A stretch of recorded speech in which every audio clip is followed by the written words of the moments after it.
Chapter 40. Yang Qindong had no choice but to take Hu Zhongning to the praying hall since he had stated the purpose of his visit. There were temporary memorial tablets for his father and mother there for outsiders to mourn. Following Yang Qindong to the praying hall, Hu Zhongning lit the incense. Seeing that the place was unusually clean and the room was filled with the fragrance of incense, and the incense ashes were piled high in the incense burner, Hu Zhongning knew that it must have been caused by the frequent burning of incense. He couldn't help but have a better impression of Yang Qindong. A filial person couldn't be a bad person deep down. In addition, Yang Qindong treated the guests politely and spoke in a steady manner, which was much better than other young people of his age. It was a sign of his composure. Though Hu Zhongning had already stated his identity, he didn't show any intention of flattering him. It was evident that this person was a man of integrity and pride. If he could be tempered, he might become a pillar of the state in the future. If Hu Zhongning could have such a man as his son-in-law, it would be a good marriage.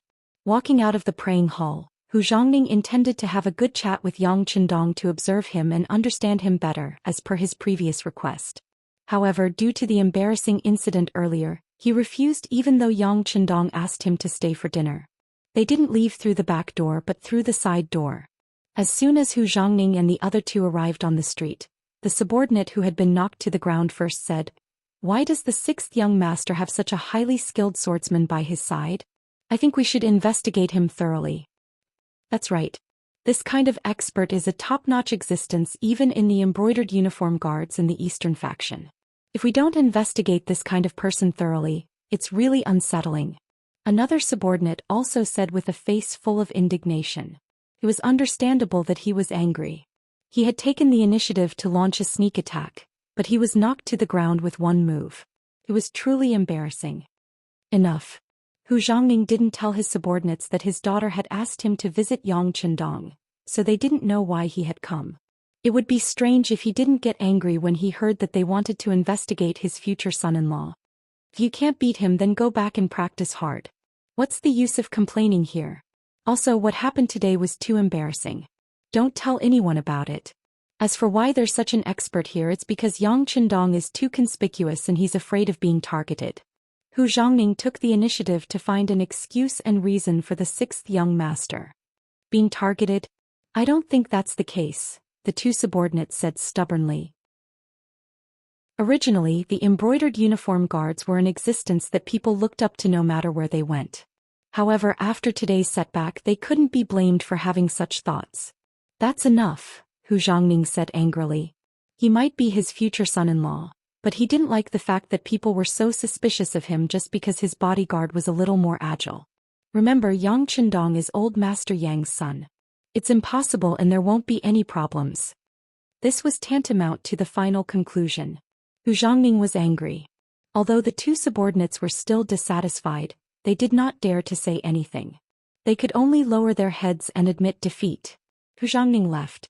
According to the information from the Security Bureau, the group of 12 people only stayed in an inconspicuous inn in Jiangning Prefecture for one night before leaving. During this time they did not meet anyone, including the Jiangning Prefectural Magistrate, nor did they have the slightest intention of making things difficult for the Yang family's old house. This action puzzled Yang Qindong. Could it be that Hu Xiao is really close to my father and they really came to pay respects? Shaking his head, Yang Qindong had to put this matter aside after arranging for the Security Bureau to investigate thoroughly. In the capital, Hu Zhongning returned to his residence after handing in the official task of inspecting the guards in the south. He had just gone to see his father Hu Xiao and roughly explained the process of the task. When he returned to the courtyard, his daughter Hu Yan came to greet him. The person he didn't want to see the most right now was probably his beloved daughter. He really didn't know how to say it, especially when two of his subordinates were taught a lesson. It made him feel even more ashamed. However, his daughter was not his subordinates. Since she came to find him, he couldn't hide from her even if he wanted to. In the study, Hu Zhongning was practicing calligraphy with a brush, which was also a way to calm his mind. A fragrance came to his nose and Hu Yan, who was in her prime, walked in happily. "Father, I'm here to pay respects to you. You've worked hard this time." Hu Zhongning's heart sank. He knew that he couldn't hide, so he pretended not to see his daughter's anxious face and continued to write with the brush. However, at this moment the calligraphy was so awkward that he couldn't calm down. Of course he couldn't practice calligraphy. Seeing that her father was pretending to be confused, Hu Yan, who was young and immature, asked softly, "Father, did you go?" "No." Hu Zhongning shook his head before his daughter finished speaking. He didn't want to talk about this matter, so he wanted to fool her. However, the consequences of such an answer were so serious that he obviously didn't expect it. "Father, why didn't you go? Didn't you promise your daughter?" At this moment Hu Yan suddenly figured it out. Although she didn't know why her father would answer her like this, she felt that it wouldn't be so simple. But since her father gave an evaluation of it, it was better than not okay and not okay. Hu Yan comforted herself. She really had the spirit of a modern AQ. Of course, this had a lot to do with the fact that she had a good impression of Yang Chendong first. Anyway, since this matter, Hu Yan didn't mention it again and Hu Zhongning didn't mention it either. But after that, no one in the Hu mansion took care of the matter of proposing marriage for Hu Yan. By right, she would be 16 years old after the new year. Even if she didn't have a marriage, she should have a candidate. But no one did it and no one asked about it. As her father, Hu Zhongning didn't know what he said to his wife and concubines.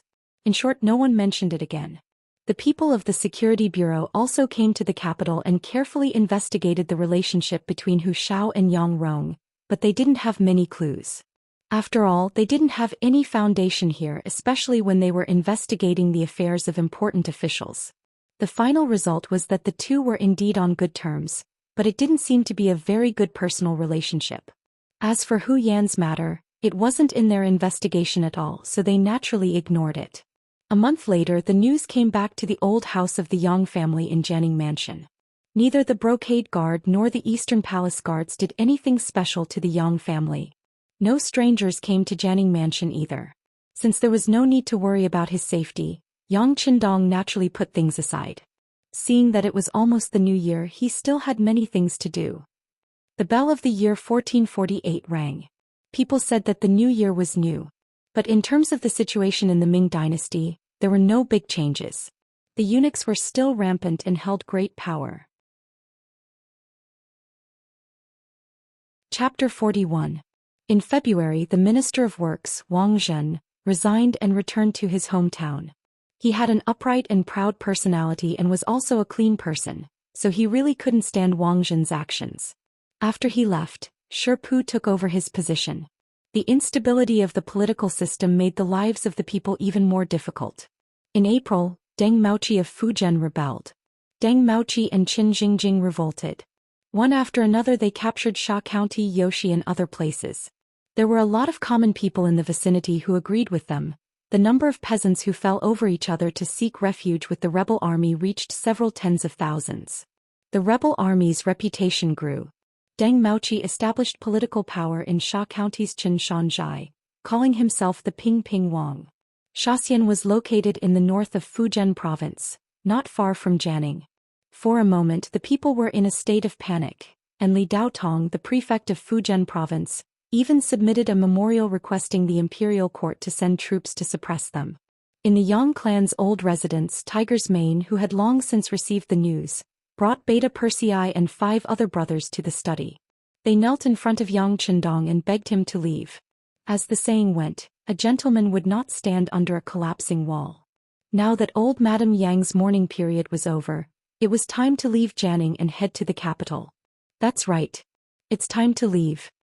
Yang Chendong slowly stood up from his wooden chair. But we shouldn't immediately head to the capital. First we should go to Xichen City to take a look. Even though Yang Chendong had given many suggestions on building the city, he hadn't been there himself. If he couldn't take a look, he wouldn't be able to rest easy. And once he went to the capital, it would be even more difficult to leave.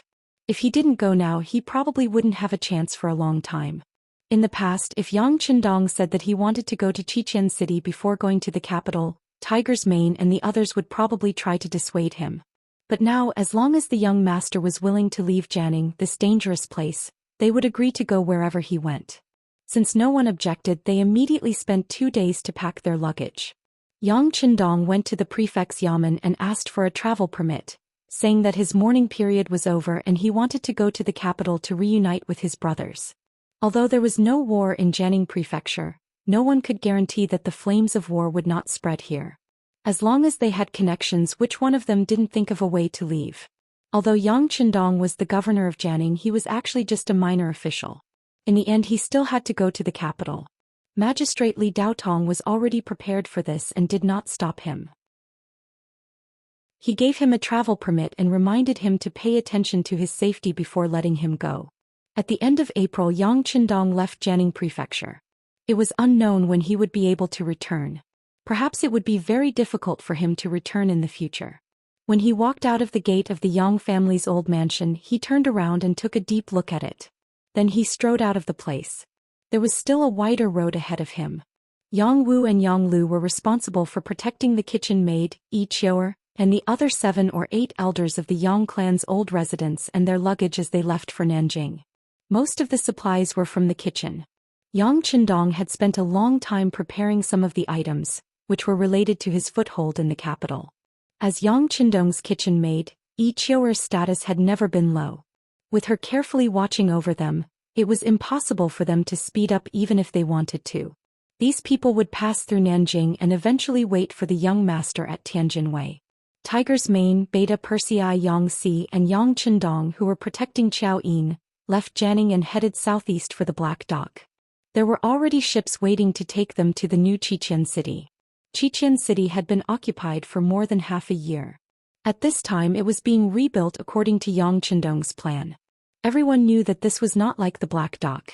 This place would become their new base and it was highly valued. No one dared to do anything to the construction of the city.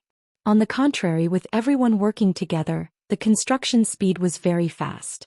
In addition, the climate was pleasant. There was no cold in the 4 seasons of the year. The lowest temperature was only 5 or 6 degrees. The construction had never stopped, so it was not an exaggeration to say that there was a small change every day and a big change every 10 days. By the time Yang Qindong arrived, he could already see the embryonic form of a semi-modern city. Although it was semi-modern, it was because there was no electricity. Although they knew the location and direction of the rubber trees, there were still some practical problems to solve to reach that far with the navigation methods at that time.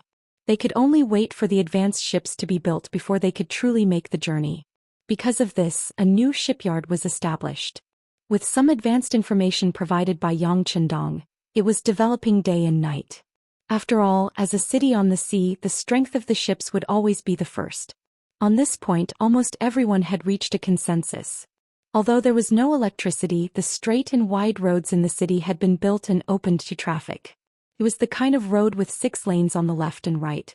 For the population of Xi'an city, which was only tens of thousands of people, it was definitely enough. Even if more people joined in the future, it could also meet everyone's needs. At the same time, both sides of the Dao tree were shaded by trees. Under the circumstances of evergreen, the existence of these trees made people feel unusually cool and comfortable as they walked. It was not an exaggeration to say that they felt relaxed and happy.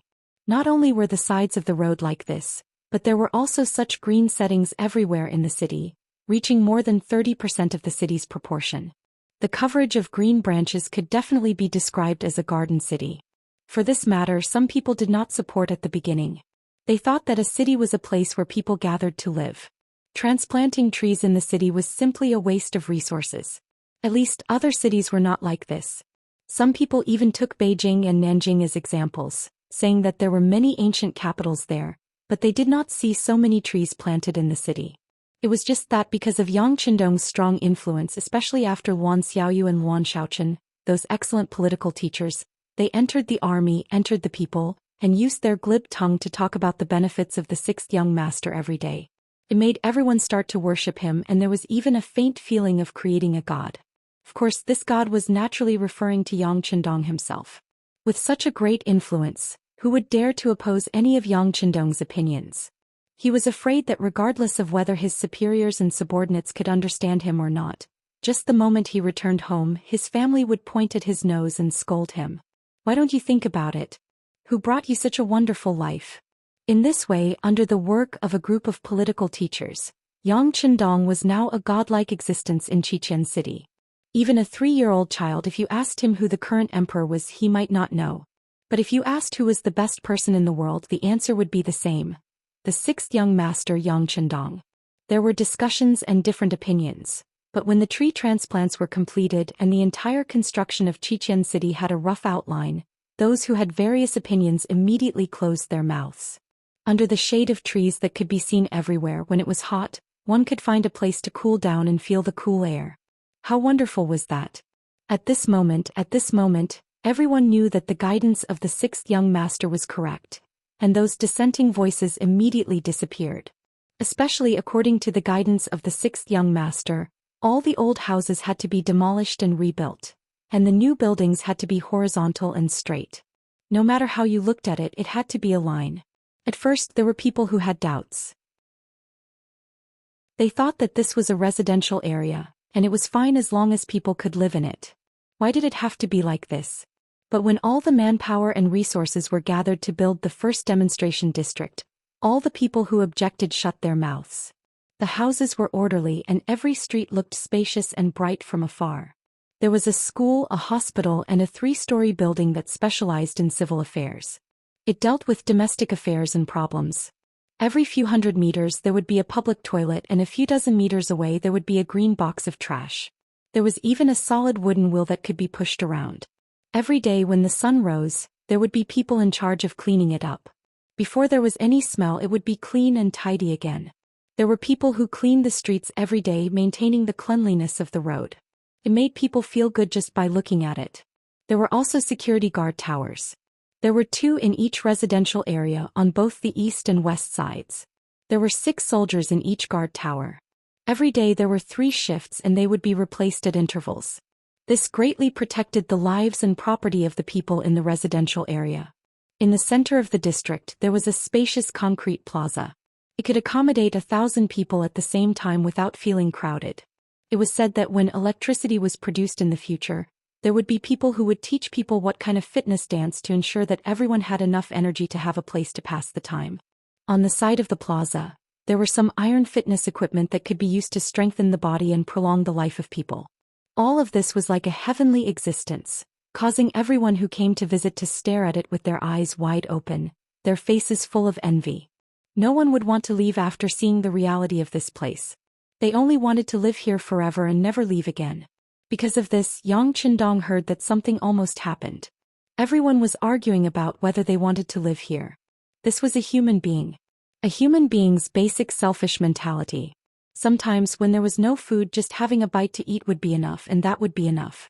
When there was real food, they would want to eat something good and wear something good. When all of these were satisfied, they would have other thoughts. They would want to have more things.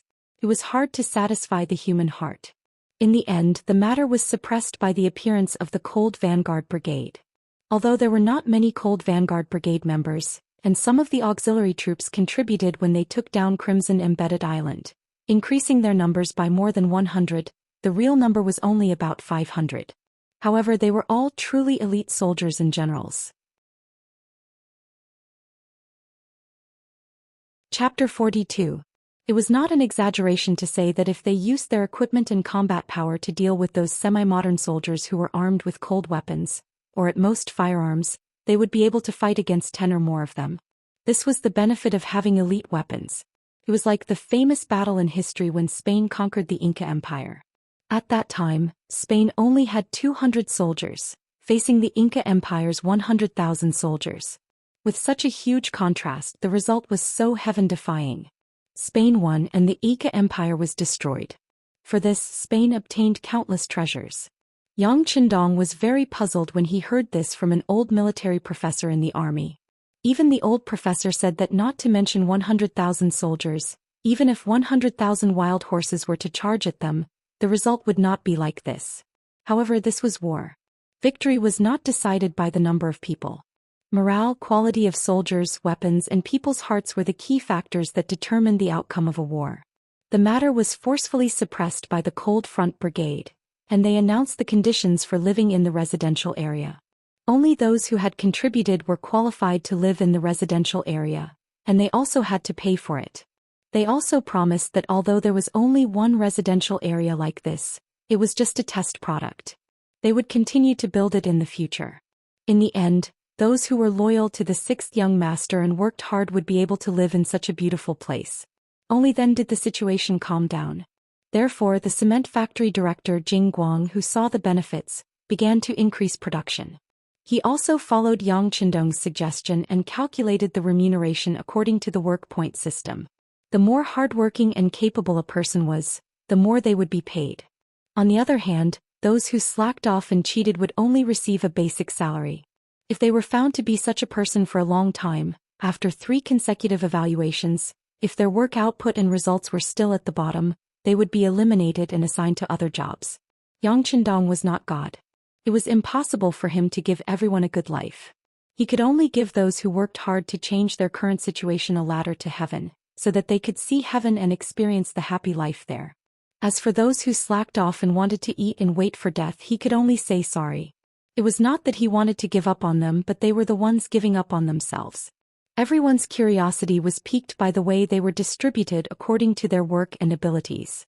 Speaking of the people of this era, especially those who were willing to leave their homes and come to Crimson City, which one of them didn't make such a choice to come overseas because they couldn't live anymore? Because of this, they all had one thing in common, which was that they were used to suffering since they were young. They already had a fixed way of thinking in their hearts, and that was, it was already very good to be able to eat a full meal with hard work. As for a house and a real home, they didn't even dare to think about it. But now, the 6th young master had given them a very fair platform. As long as they put in the effort, they would be able to reap the rewards. Furthermore, the rewards were quick and tangible. Under such circumstances, who wouldn't work hard? It was also because of the hard work of countless people who had suffered that Crimson City could develop so quickly. Surrounded by the crowd, Yang Qindong's face was as bright as the sun as he inspected the newly built residential area that had yet to be occupied. He was already 18 years old, and in addition to his mentality that was already in his 40s, it made him look even more mature. Very good, your progress is faster than this young master imagined. You've all worked hard. Clatter. Following the applause of the crowd, there were people like Gao Xiong and Leng Song, who were in charge of military affairs. There were also people like the furniture factory director Li Xuanfu, the cement factory director Jing Guang, the paper factory director Kong An, the glass factory director Qin Ming, and the brewery director Hong Shi. For example, Qin Ming was appointed as the glass factory director because of his outstanding ability. After Yang Qindong found enough books and information in the warehouse, the appearance of glass was not a particularly difficult problem. Some things were difficult at the beginning, but once the first product was produced, the following things would be much easier. It was also Qin Ming's first time being so close to Yang Qindong. Looking at the 6th young master who was said to be like a god, he was excited. Especially when the first piece of glass that was as smooth as transparent was produced under his supervision, he was a little dumbfounded. He was also full of confidence for the glass cup that was about to be produced. He did not expect that the transparent glass that the 6th young master had mentioned could really be produced. It seemed like the process was not very complicated. Of course, it was not difficult for people who knew how to do it. If one really wanted to do the research on their own, who knew how many years or even generations of hard work it would take to achieve it? Now, every house in the first residential area had this kind of transparent glass installed. It was also a scene for everyone to see. When the sun hung high in the sky and shone on the house, it was so bright that it was like a miracle. Everyone was very excited. Being able to hear the praise of the 6th young master was an unspeakable honor. Now, everyone only wished that the 6th young master could live to 100 years old or even live forever. In this way they could always follow him, including their descendants, and continue to enjoy endless blissful lives. Yang Qindong, who was standing in the middle, also noticed everyone's excited mood and expression. There was never a lack of smart people and people who were willing to work hard in this world. Such people often only needed a little push to do earth-shattering things. He was acting like Bo Lu, and these people were the horses. With everyone working together, there was really nothing that could not be done. After everyone's applause gradually stopped, Yang Qindong continued with a smile. You all did very well and worked hard enough. But what I want to say is that the speed is not fast enough. Because our development will only be faster, our population will only increase, and our territory will also be bigger. So, there will be opportunities for you to show your strength and talent. I also hope that everyone can work together and strive to create one miracle after another. Good. We will definitely follow the 6th young master to create new miracles. Everyone roared loudly at this moment. It was as if they wanted to express their excitement completely through words. After finishing his speech, Yang Hodong had a specific discussion with the directors. For example, the director of the cement factory, Jing Guang, his request was to continue increasing the manpower and material resources. Now, only a small district and the main traffic road in Chimney City were built, but there would be more districts in the future. Moreover, the current 4-story district was not very tall. In the future, they could consider building higher floors to ensure safety, which would also save more land. In the future, there would be more roads outside the city to be built, and there would even be more districts similar to Chimney City to be built. All of these required more cement, and the construction speed could not be slowed down because of the lack of raw materials. When talking with the director of the furniture factory and training factory, Li Xuanfu, Yang Qindong first expressed his appreciation for their recent hard work. For example, the fitness equipment in the district was very good. He even personally tried a few of them and they were indeed very sturdy and reliable. He also took a look at the basic furniture in the house, and he expressed his satisfaction with the appearance of a few combination cabinets. But at the same time he reminded Li Xuanfu that he could not be arrogant and had to continue working. This was especially true when it came to the training equipment. He could not allow a defective product to occur. He hoped that these things could be used for several decades, not that they would rust and become useless after 1 or 2 years. That would be an enormous waste. Yang Qindong requested that the director of the glass factory, Qin Ming, speed up the production while ensuring the quality of the products. He had already decided that he would be going to the capital in a little while, and it wouldn't be long before these things were brought there. When the time came, there would definitely be a great deal of demand. He hoped that there would be no problems with the supply of products, and that the quality of the products had to be guaranteed.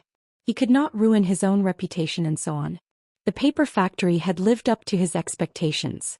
After improving the technology, the first batch of toilet paper had already been produced. Although it was still somewhat crude, it was much better than the current sanitary products. While he requested Kong In to continue the modification, he also asked him to prepare for mass production. It would also enter the capital's market.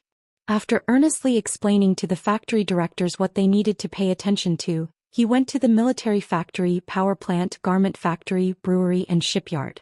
This time, Lung Song was in charge of taking down Crimson City. In the original plan, they did not expend much effort to take over the entire city. The amount of ammunition consumed was also very little, but this did not mean that they would not be able to fight in the future. Therefore, it was very important to produce ammunition on their own.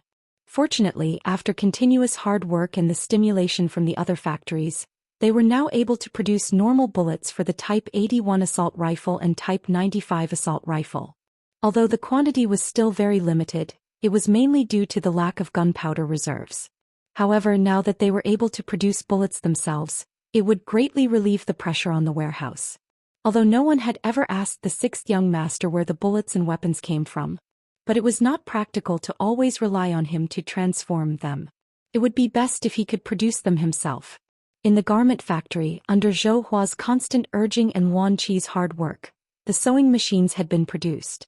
The quantity was not a lot, but it was enough to protect the tens of thousands of soldiers and civilians in Crimson City. Yang Qindong requested for more sewing machines to be produced. This was because when he went to the capital he would be importing more underwear, qipao and even leather shoes. All of these needed to be supplied by the garment factory because it could bring in a large amount of gold and silver. Chapter 43. The brewery was managed by a man called Hong Shi. He was not only responsible for the production of beer and wine, but also various other beverages. Chu Fifan found the recipes in the books and handed them to Hong Shi. Although he was still trying to make it with the secret recipes that had been tested countless times, it was only a matter of time before he succeeded. The power plant and the shipyard were the most lacking in construction skills. The latter had been working hard, but until now there was not a single new ship that they built. This made everyone anxious. Regarding this, Yang Qindong suppressed it with a sentence: haste makes waste. It was good to work hard, but it was not good to be in a hurry to achieve results. The new ship that was built in the future, no matter which one it was, would have to sail on the sea and even go to very far places. It would have to carry a lot of people and things. If there was a problem with the ship itself, who knew how many outstanding people would die because of it? This was something that he would never allow to happen. He suppressed the urge of the shipyard to build a ship. He only asked them to build a large ship that could travel long distances as soon as possible. That way they would be able to travel to America. When the time came, they would be able to bring back a large number of rubber trees, which would be a great achievement. Without rubber, there would be no guarantee of electricity. Even the car would not have suitable tires. Wanqi was very worried about this. As the youngest daughter, Xiaoyu was very anxious when she saw her father like this. She knew that the sixth young master had come to Resin City, so she went to look for him regardless. Of course, whether she went for her father's matter or just wanted to see the sixth young master was another matter. Tiger's Mane and the others were Yang Qindong's personal guards, so they naturally knew about Xiaoyu. They also knew that the little girl was very liked by the young master, so they did not stop her.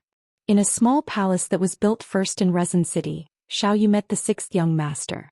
The small palace was originally built for Yang Qindong. Although it was repeatedly emphasized that it was not necessary and that it was fine to build a bigger house. However, the subordinates had reached a consensus on this point. They did not even ask for permission and built it on their own. From their point of view, the sixth young master had done so much for everyone's happiness. All he had to do was build a bigger and more beautiful palace. It was something that should be done. In this regard, Yang Qindong did not say anything when he saw that the wood was used as a boat. This was everyone's good intentions, so it was not good to refuse. Moreover, it was already built. After spending manpower and resources, it was impossible to rebuild it, right? As such, the time to rest was naturally within the small palace. Everything was fine, but there weren't many people here. Only Qiao Yin and a few guards were here. Xiao Yu's arrival made Yang Qindong very happy. Qiao. Because of their previous contact, they were also very close. Now that she could see Xiao Yu, she was very happy. It had only been half a year since she saw the sixth young master. Although Xiao Yu had imagined what it would be like when they met again many times, the moment she saw Yang Qindong, she could not stop her tears from flowing. They flowed down her cheeks as if they were free. Originally, Yang Qindong was very happy when he heard that Xiao Yu had come to find him. However, when he saw her crying so sadly, he did not know why, but his face became very gloomy. What is going on? Did someone bully Xiao Yu? Of course, this was not directed at Luan Xiao Yu. Instead, he looked at Tiger's Mane, the head of the security bureau. He wanted him to investigate and give him an answer. Tiger's Mane rarely saw the young master so angry. His heart tightened. He quickly lowered his head and replied, "This subordinate will investigate immediately." While replying, Tiger's Mane had already thought about it. If he knew who had made Xiao Yu angry, he would first deal with them and then hand them over to the sixth young master. After Tiger's Mane agreed, he angrily rushed out. Xiao Yu was shocked. She knew that she had been misunderstood. She immediately stretched out her arms to stop Tiger's Mane. "Brother Tiger, no one bullied me. It's just that Xiao Yu misses the sixth young master too much." Tiger's Mane opened his mouth wide, not knowing what to say. It was indeed made by Yang Qindong. He knew that he had misunderstood and said awkwardly, "Tiger's Mane, you can go out and stay. There's nothing for you to do here." "Yes."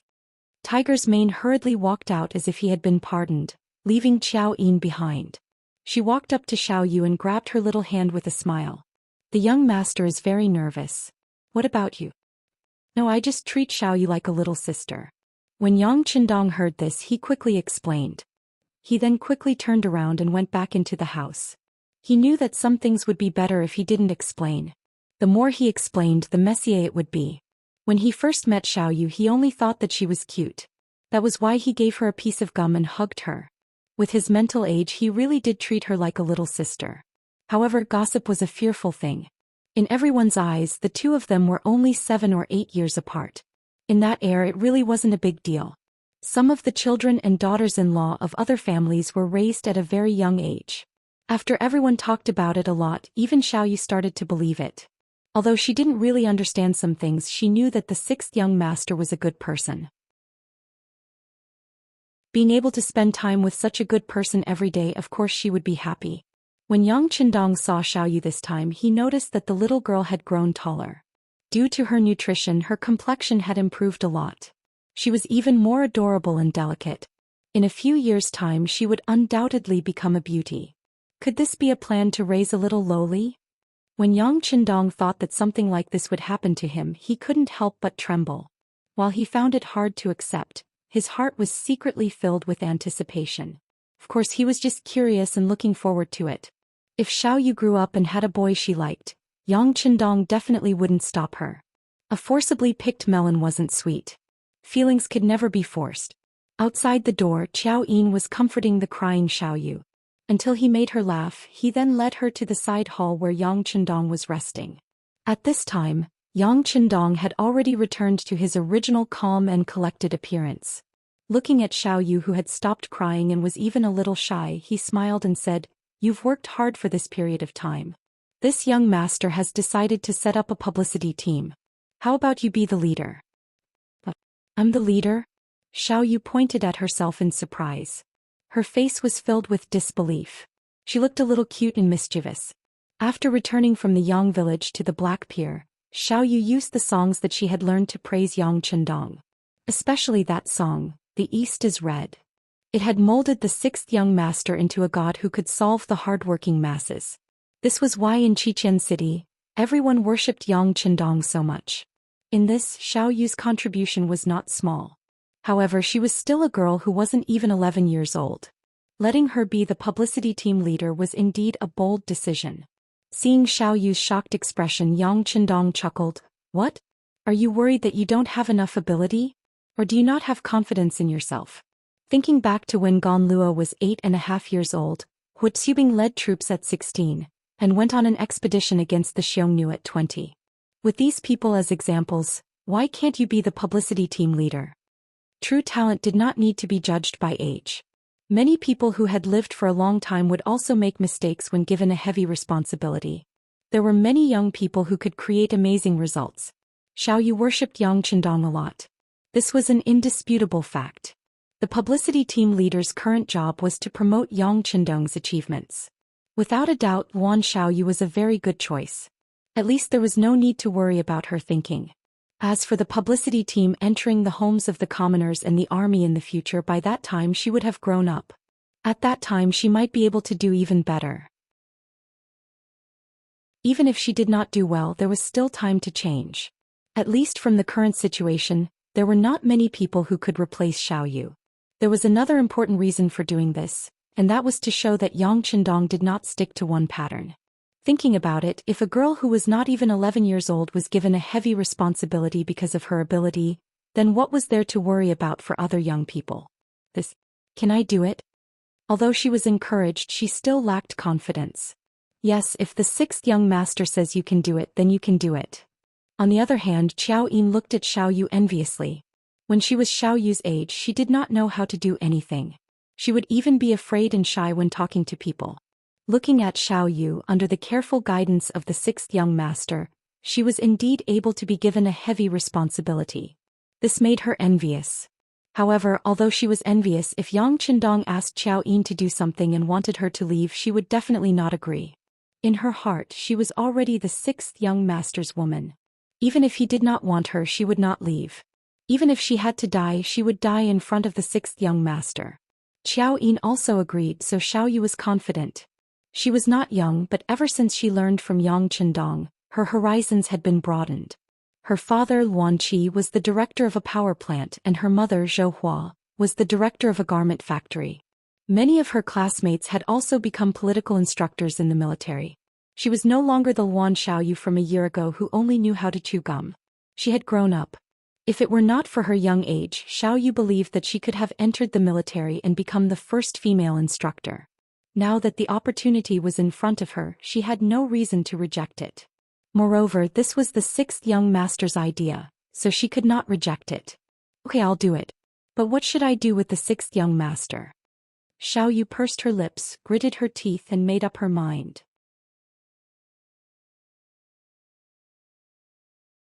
Chapter 44. The propaganda team has just been formed, so no one understands what's going on. It's easier to do the job, at least no one will understand if we make a mistake, right? In terms of the content and nature of the job, it's not much different from political instructors. just that most of them work in the military and contribute to the military, but you're running between the military and the civilian. To put it bluntly, you're just there to promote our beautiful life and current situation. You can make up some jingles, sing some songs, give some examples, or even make some stage plays to let more people know about our lives. More people will take the initiative to settle down in Crimson City because of your efforts, contributing to the construction of our city. Of course, you still need to have a core. Yang Qindong explained in detail, but when he reached the core, Xiaoyu suddenly interrupted. I know, to promote the good of the sixth young master, this is the truth. Without the sixth young master, tens of thousands of us wouldn't be happy today. Yes, that's what I mean. Yang Qindong was embarrassed to say some things, but now that Xiaoyu had spoken first, he happily nodded and agreed. Just like that, Luan Xiaoyu became the first propaganda team leader of Crimson City before the age of 11. She was also Yang Qindong's first propaganda team leader. That night, the sixth young master went to Xiaoyu's house and met with Luan Qi, the manager of the power plant. He advised him to focus on the preparation work, such as accumulating more coal, or thinking about the preparation work for wind and hydroelectric power generation. Once they found the rubber tree that could wrap and insulate the plants, it would be the time for the power plant to develop rapidly. Currently, the most important task was to help dressmaker Stone make more mechanical sewing machines.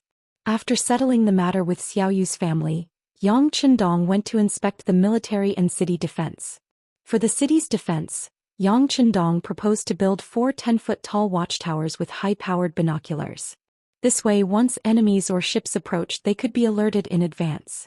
This way, Crimson City would have more time to react. At the same time, they also built a fort outside the city.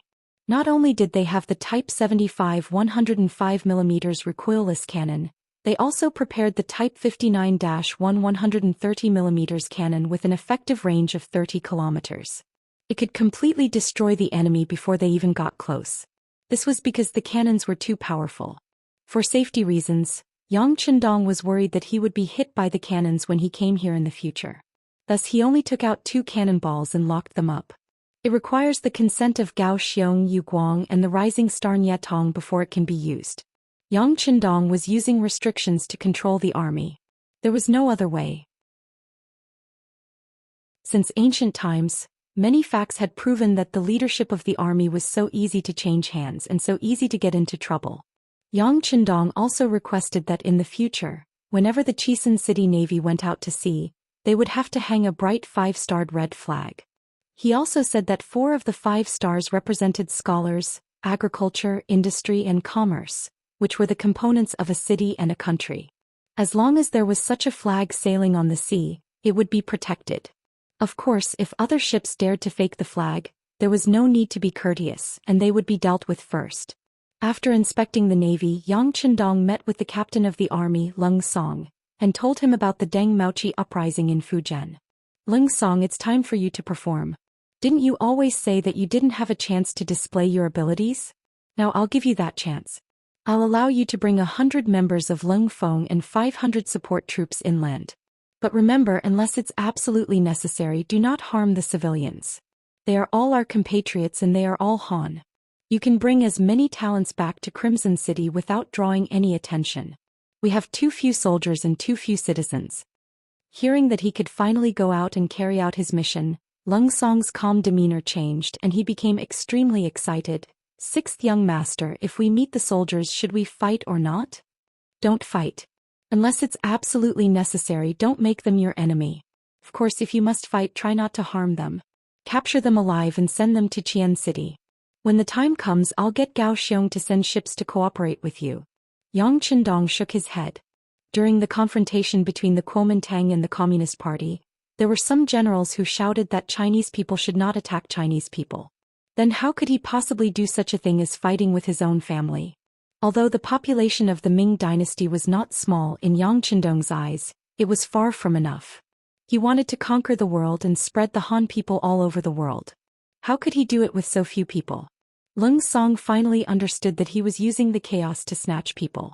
Even so, he was still very excited because he could finally lead an army into battle.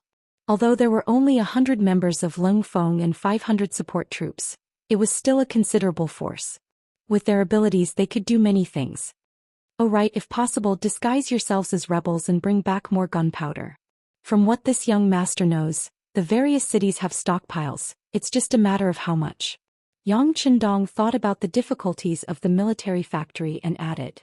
Young master, don't worry. Not just gunpowder, I will bring back anything useful. Leng Song patted his chest and promised.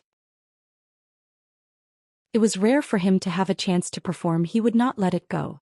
Following which, Leng Song brought his men and left. As for what he did, other than Gao Xiong and a few other higher-ups, no one else knew. Yang Qindong remained in Qian City talking to everyone and solving all sorts of problems. Because this time he would not be able to return to Qian City for a while, so he had to solve as many problems as possible. Time passed and it was the middle of June. Yang Qindong had been in Qian City for more than a month. The problems that should or could be solved, he had solved them, and the problems that could not be solved, he had pointed out the right direction. He had been here for quite some time, and the people of the Yang family were probably waiting anxiously in Tianjin, so it was time to leave. However, before leaving, Yang Qindong decided to hold another conferring ceremony to raise the morale of the troops. Compared to the previous time, there were more people conferred titles this time. Not only were there soldiers, but there were also people who had contributed to the local area. The conferring ceremony was held in the largest square in the city, the Central Plaza. The Central Square was also the city center of Rezin City. Not far from here there were the largest hospital, the largest school, the largest theater, the largest market, commercial houses were everywhere, making it the most prosperous shopping area in Rezin City, the most restaurants and inns as well as some government agencies. Today it was especially lively and there was a sea of people. Roughly estimating, there were more than 15,000 soldiers and civilians. Yang Qindong was still in his Grand Marshal uniform, sitting on a large chair, waiting for the auspicious time to arrive. The microphone and loudspeaker from last time were taken out again, and with the help of solar energy, there would be no problems when using them. Before the ceremony began, they started with singing. Other than the 100 Cold Vanguard members that Leng Song had brought with him and the 100 Cold Vanguard members who were patrolling outside the city, the remaining 300 people from the 1st Company, 3rd Company and 4th Company were all present. They were divided into 3 companies and sat neatly in front of the square. The 300 Leng Feng soldiers were seated at the front and were able to see the 6th young master at a close distance. Just this privilege alone was enough to make countless auxiliary soldiers envious. They also hoped that one day they could be like these 300 people, wearing formal military uniforms with epaulets, collar flowers and military ranks, and be the center of attention and envy of tens of thousands of people. The singing began.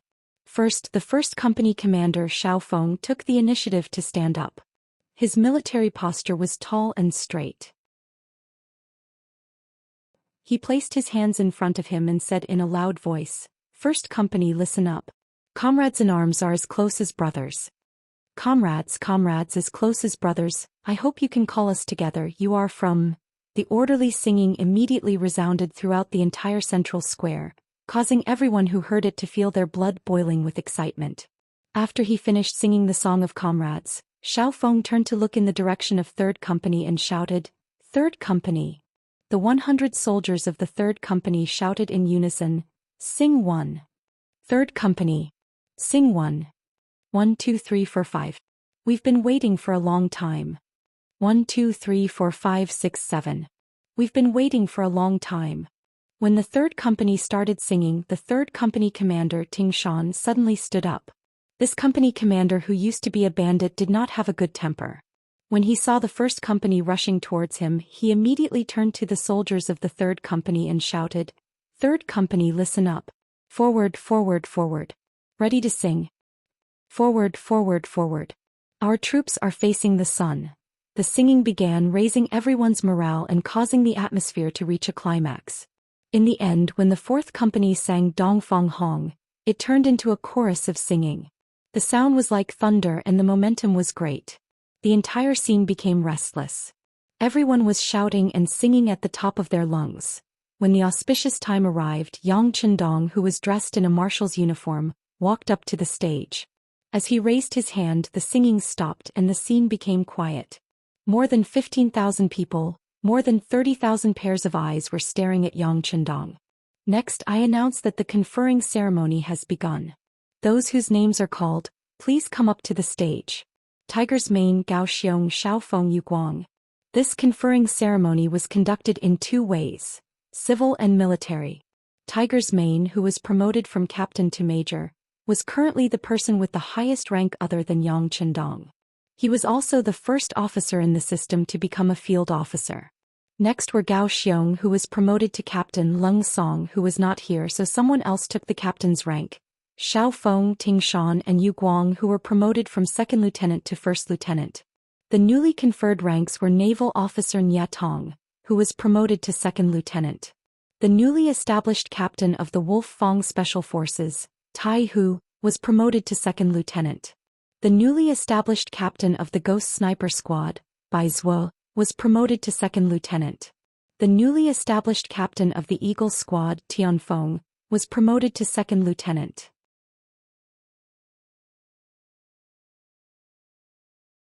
Chapter 45. For the sake of Yang Chendong's safety, two new groups of guards were added. The first group's leader, Qiu Vi, was given the rank of private first class. The second group's leader, Dao Shao, was given the rank of private first class. And the newly formed cavalry leader Zhui Feng was given the rank of private first class. The first batch of 5 instructors He Yang, Song Deshang, Zhu Ziguang, Qi Ming and Shi Yi were given the rank of second lieutenant. The first batch of political instructors Luan Shaochen, Jing Shuang, Kong Jia, Mo Qing Yu and Ji Fei were given the rank of private first class. Also worth mentioning was the youngest Luan Xiaoyu. She was appointed as the first propaganda leader and was given the rank of second lieutenant. Wearing the modified female officer's uniform, she looked valiant, showing off her noble temperament. It was unknown how many people's eyes lit up when they saw her. Many girls had already vowed in their hearts that they would work hard to exercise their bodies, study hard and join the army in the future. They would become female soldiers and wear this eye-catching female military uniform like Wan Xiaoyu. Presumably, at that time, the door would be broken by the boys who would come knocking on the door. After Luan Xiaoyu, more than 100 official soldiers who had been transferred from auxiliary soldiers to the Cold Vanguard came to the stage. This was the last time Yang Chendong would give a title to a group of ordinary soldiers. This was because in the future, as the number of soldiers increased, he would not be able to handle it all by himself. Titles, necklaces, badges and guns were given to each soldier. After the military titles were given, the next step was to give out awards to those who had contributed to Xian City. There was also an appointment ceremony. The award system was set up to encourage those who had made a special contribution. There were 7 grades. From highest to lowest they were first-class medal, second-class medal, third-class medal, gold medal, silver medal, bronze medal and finally iron medal. Each medal contained a certain amount of gold. It was not only an honor, but also a considerable economic value. It ensured that when the descendants of the winners were in dire straits, these medals could change the current situation of the family. The appointment ceremony was another way of giving an official title. The difference from the Ming dynasty was that the title of an official was completely different. From the lowest to the highest, it was divided into 11 grades, namely Section Chief, Section Chief, Section Chief, Deputy Section Chief, Section Chief, County, Deputy Bureau Chief, City, Deputy Minister, Minister, Province, and the highest grade was the National Committee member. Those who were appointed and received the medal for the first time were Wu Gang, Director of the Munitions Factory, Li Xuanfu, Director of the Furniture and Training Factory, Luan Qi, Director of the Power Plant, Zhou Hua, Director of the Garment Factory, Jing Guang, Director of the Cement Factory, Qin Ming, Director of the Glass Factory, Kong An, Director of the Paper Factory, Hong Shi, Director of the Brewery, and Hong Yi, Director of the Shipyard. They were all appointed to the rank of Section Chief and awarded silver medals. Whenever someone went up to the stage to receive an award, there would be a round of applause from the audience. The thunderous sound greatly twisted everyone's hearts together. With the active efforts of Luan Shaochen and the other instructors, Crimson City had become an iron fortress. At this point, Yang Chendong could finally relax and head to the capital. On the 3rd day after the ceremony, Yang Chendong left. He did not inform too many people and left quietly. This was related to the fact that he did not like scenes of life and death. However, when the sun had just risen and he was about to leave, he saw that the people of the city were already standing on both sides of the street, waiting to send him off. In the crowd, Luan Xiaoyu was crying her eyes out. Even though she was already an officer and did not want to cry in public, when she saw Yang Chendong, who had changed into a green robe, she could not stop her tears from flowing. When had Yang Chendong ever wanted to go to the capital?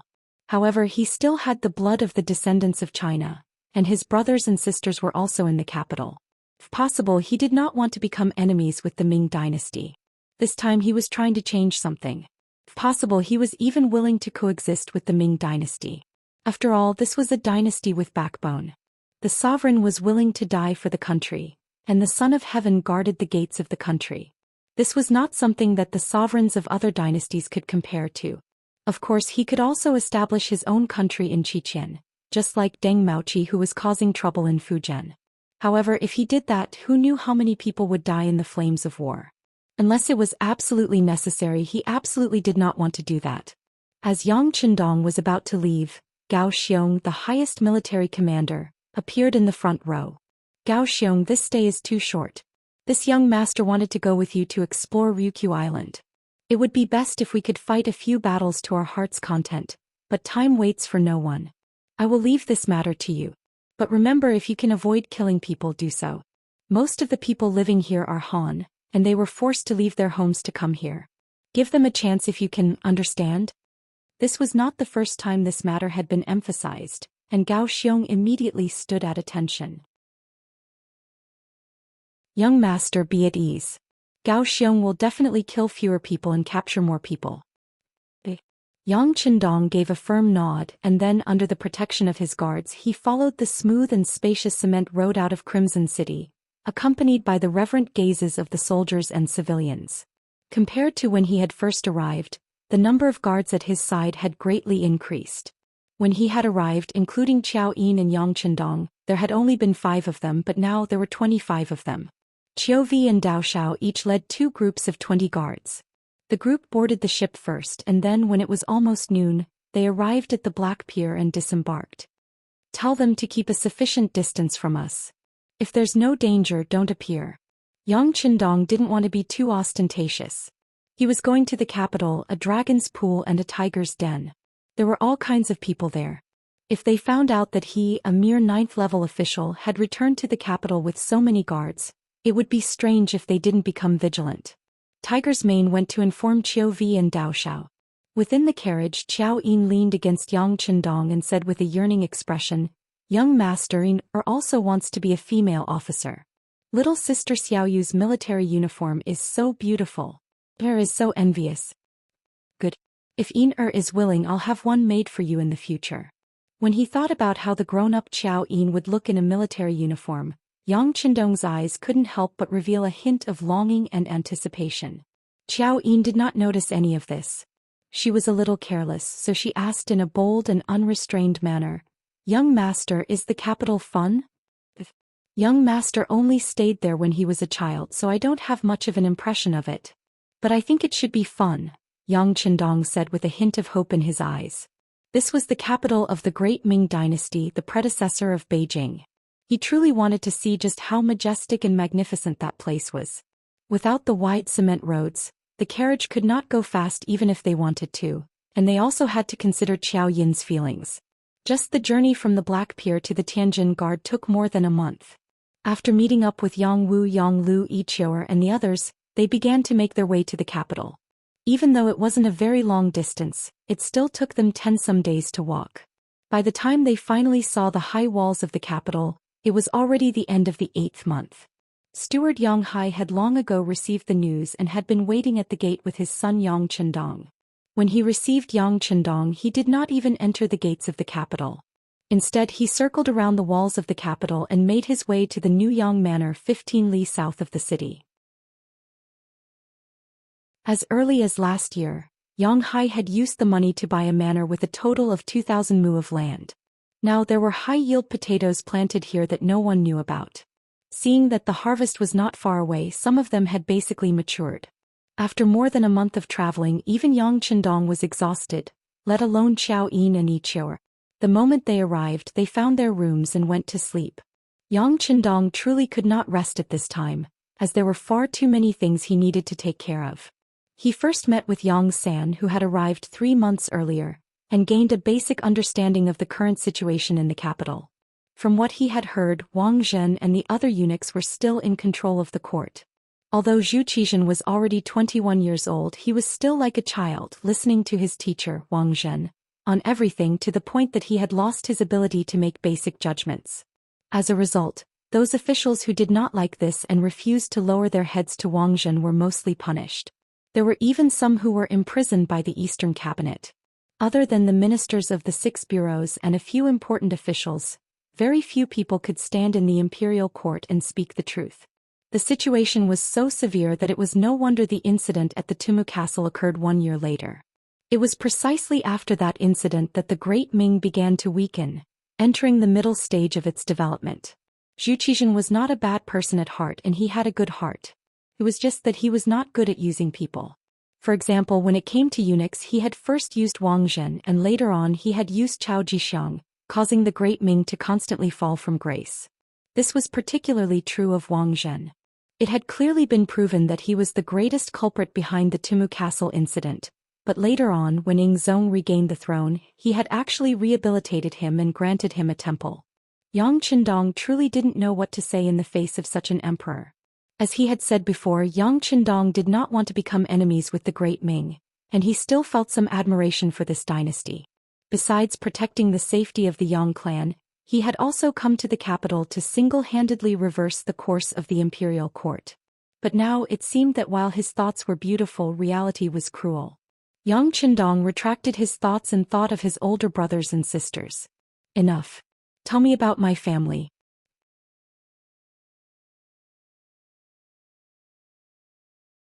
Chapter 46. There was no doubt about Yang Rong's ability to govern.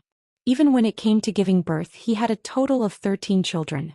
6 of them were boys and 7 were girls. In that era where medical treatment was not advanced, giving birth to a child was like going through the gates of hell for many pregnant women. However, these children had all grown up.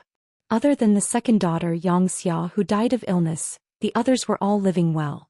Moreover, her brothers were all officials, and most of her sisters were married to people with official positions.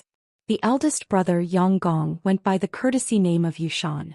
He was the deputy of Shangbao, a rank 6 official. He was in charge of the emperor's imperial jade seal, talisman, and seals.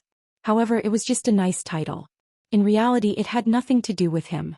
The second brother, Yang Rang, went by the courtesy name of Xingda. He was the one who was doing the best.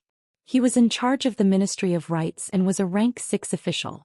He was also the only one who had some actual power. Yang San's investigation showed that this second brother wanted to replace his eldest brother and become the leader of the Yang family. The third brother, Yang Shi, went by the courtesy name of Wan Ming. He was in charge of the Ministry of Rights and was a rank 9 official. In the end, he was just a little stronger than ordinary officials. The fourth brother, Yang Yang, went by the courtesy name of Qingda. He was a rank 8 official in the Imperial College. Later he retired because he beat someone up. Now he stayed at home and ate and drank when he had nothing to do. He had become a complete hedonist. The fifth brother, Yang Guifeng, went by the courtesy name of Wen Lin. He was a rank 9 official in the Zhan government. He was in charge of the internal affairs of the imperial family. These were the 5 brothers of Yang Qindong of the Yang family. Looking at the records, the 6th young master smiled bitterly and shook his head. He thought that after Yang Rong passed away, the future of the Yang family would not be as good as before. However, he did not think that it would be so bad. This was basically the same as being kicked out of the imperial court. If no one in this generation worked hard, it was likely that the next generation would completely disappear into the crowd. It seemed that it would not be easy to turn the situation around. Yang Qindong had to do a lot of things. Forget it. Since I am here, the situation will naturally change. Yang Qindong said confidently in his heart. Then she took the information of the 6 sisters and read it. Unknowingly, she fell asleep. The next day, the second day after Yang Qindong arrived at the Yang clan manor, it welcomed its first group of guests. They were the Yang family's 4th brother Yang Yang, 5th brother Yang Guifeng, 5th sister Yang Li, 6th sister Yang Qin, eldest brother Sun Yang Zhao, 2nd brother Sun Yang Yen, and 3rd brother Sun Yang Luan. With the sudden arrival of so many relatives, the main hall of the Yang family village became very lively. Yang Chendong was no longer as tired as he was yesterday. He was now full of energy. He, who was still dressed in green, greeted his brothers and sisters one by one. This was the first time that Yang Dong, not that Yang Chendong, saw these relatives. When his mother passed away, although they had personally or sent people to the Yang family mansion at that time, Yang Chendong was in a coma due to grief and did not see them at all. Sixth brother, your spirit is much better than when you were young. How is it? Is there any problem with your body? Fourth brother Yang Chendong was tall and big. He was half a head taller than the current Yang Chendong. As soon as they met, he patted his shoulder affectionately. Seeing that Yang Chendong was indifferent and unaffected, he nodded his head in satisfaction. Not bad, your body is fine. From now on, follow fourth brother. I will bring you to see the prosperity of the capital. If there are any blind people, the two of us will beat them up together. A hedonistic son was indeed a hedonistic son. The moment they met, he invited them to fight together. Fourth brother, sixth brother has just arrived. Don't lead him astray. Fifth brother Yang Chendong had the face of a scholar. He looked honest and sincere. He was afraid that fourth brother would lead Yang Chendong astray, so he spoke up to ease the situation. Enough, fifth brother. If you don't want to fight with fourth brother, then don't stop sixth brother, okay? Ever since father passed away, look at what our Yang family has become. Even if we have to live with our tails between our legs, we should still have the courage to go out and fight. The more he spoke, the angrier he became. Yang seemed to want to use this opportunity to vent something.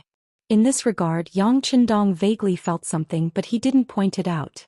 After all, the investigation by the Security Bureau was only superficial. He still needed to find out the character of his brothers and sisters by himself. Okay. Seeing that the family was about to quarrel as soon as they met, fifth sister Yang Li hurriedly interrupted. Sixth sister Yang Qin didn't even look at her two brothers. Instead, she smiled at Yang Chendong and said, "Sixth brother, you must have had a hard time on the road. I heard that there is a disaster in Fujian. You didn't encounter it, did you?" "Oh, I was hiding." Yang Chendong chuckled. He didn't seem to be a shrewd person, but inside he was happy because of these words of concern. In his previous life, Yang Dong was an orphan. He grew up in the village and was busy running around when he joined the army. He didn't even have a home. He also didn't have any brothers or sisters who cared about him. Now that he had these brothers and sisters, there were people who cared about him. This made him very happy. That's right. When a scholar meets a soldier, he can't explain himself. Hiding is the right thing to do. Yang Qin also chuckled. Yang Chendong nodded repeatedly. Then he had Xiaoyin bring out the prepared fruit platter. This was all made by the cook Yiqiu. It was modified according to Yang Chendong's suggestions, so it naturally tasted good. When the fruit platter was brought out, the brothers and sisters all praised it loudly after tasting it. This was especially true for the three nephews. They ate until their hands and mouths were full. Even though their stomachs were stuffed, they still didn't look satisfied. Don't worry. When we leave later, each of you should bring 2 platters back and let your family have a taste. Yang Chendong was still chuckling. At the same time, he felt a little bitter in his heart. Although the fruit platter tasted good, it didn't seem to be enough to make the Yang family eat to such an extent. However, this was still the case. It was obvious that the descendants of the Yang family didn't have a good life. It was far worse than he had imagined. Six brothers' food is indeed delicious. When we leave later, let's bring some back and share it with your sisters-in-law. Yang said without hesitation. Then his gaze landed on Yang Chendong and the other nephews. He waved his hand and said, "Since you've seen them and eaten, you can go out and play." Yes. Yang Chendong and the other 2 nephews felt a little awkward staying here. Since they had the chance to go out and relax, they naturally agreed. Soon only Yang Chendong, his 2 brothers and 2 sisters were left in the main hall. Without his children around, Yang's expression suddenly became much more solemn. "Sixth brother, what do you intend to do in the capital this time around?" "Of course, I'm going to become an official." "Sixth brother might be young, but you're already a rank 9 official. Of course, you have to serve the royal court." Before Yang Chendong could reply, fifth brother Yang Guifeng had already made the decision for him. Become an official? Yang's voice was filled with disdain when he heard those words. My brothers, including me, are all officials, but what have we done? We're just idling away our days and using up the legacy our father left for us. Now that the eunuchs are in power, I don't think there's any point in becoming an official. Yang Yang had beaten up a little eunuch who didn't know his place. If Yang Rong was still around, this wouldn't have been a big deal. But now eunuchs had extremely high statuses. If not for the fact that his father was Yang Rong, and that the little eunuch didn't have any status, Yang Yang would have already been sent to prison. It was unknown whether he was still alive or not. What else can you do if you don't become an official? You have to live your life, right? Yang Guifeng didn't agree with fourth brother's opinion, and his words carried a hint of rebuttal. There are many ways to live your life. Now that sixth brother has the Yang family manor, it's enough for you to support yourself. Why do you need to become an official and suffer such humiliation? The more Yang Yang spoke, the more agitated he became. His face was flushed red as though he was reminiscing about his past. Seeing that fourth brother and fifth brother were about to quarrel again, Yang Qindong naturally didn't want to break the harmony. He smiled and said, "Even if you don't become an official, you can still do business. That way you can earn more money and support yourself." Originally, Yang Qindong just wanted to say that there were many other ways to go if he didn't become an official. There were many choices. But he didn't expect that when these words came out, the entire central room immediately became quiet. Everyone looked at him with surprise and shock. What? Did I say something wrong? Yang Qindong had a puzzled look on his face. Thinking back carefully, he didn't do anything excessive. That sixth brother, don't make fun of sixth sister. I did marry a businessman, but he still treats me well. I'm quite satisfied. The sixth sister Yang Qin spoke. As she spoke, she lowered her head as if she had done something shameful. And what's going on? Yang Qindong was even more confused. He really didn't know why everyone was looking at him like this, and he didn't know why sixth sister would say this. Yang Qindong opened his mouth wide with a puzzled look. He looked at fifth sister Yang Li's eyes. Sixth brother, do you really not know? Your sixth sister married a businessman. You also know that a businessman's status is only slightly better than a slave's status.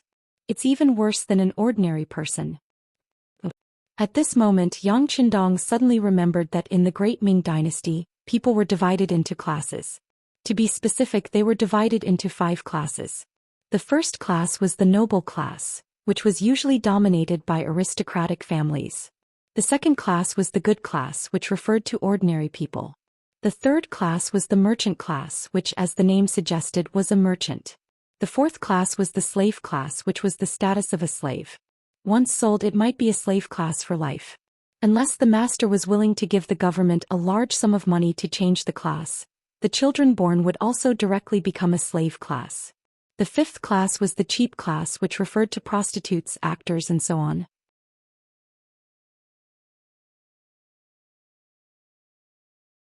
Chapter 47.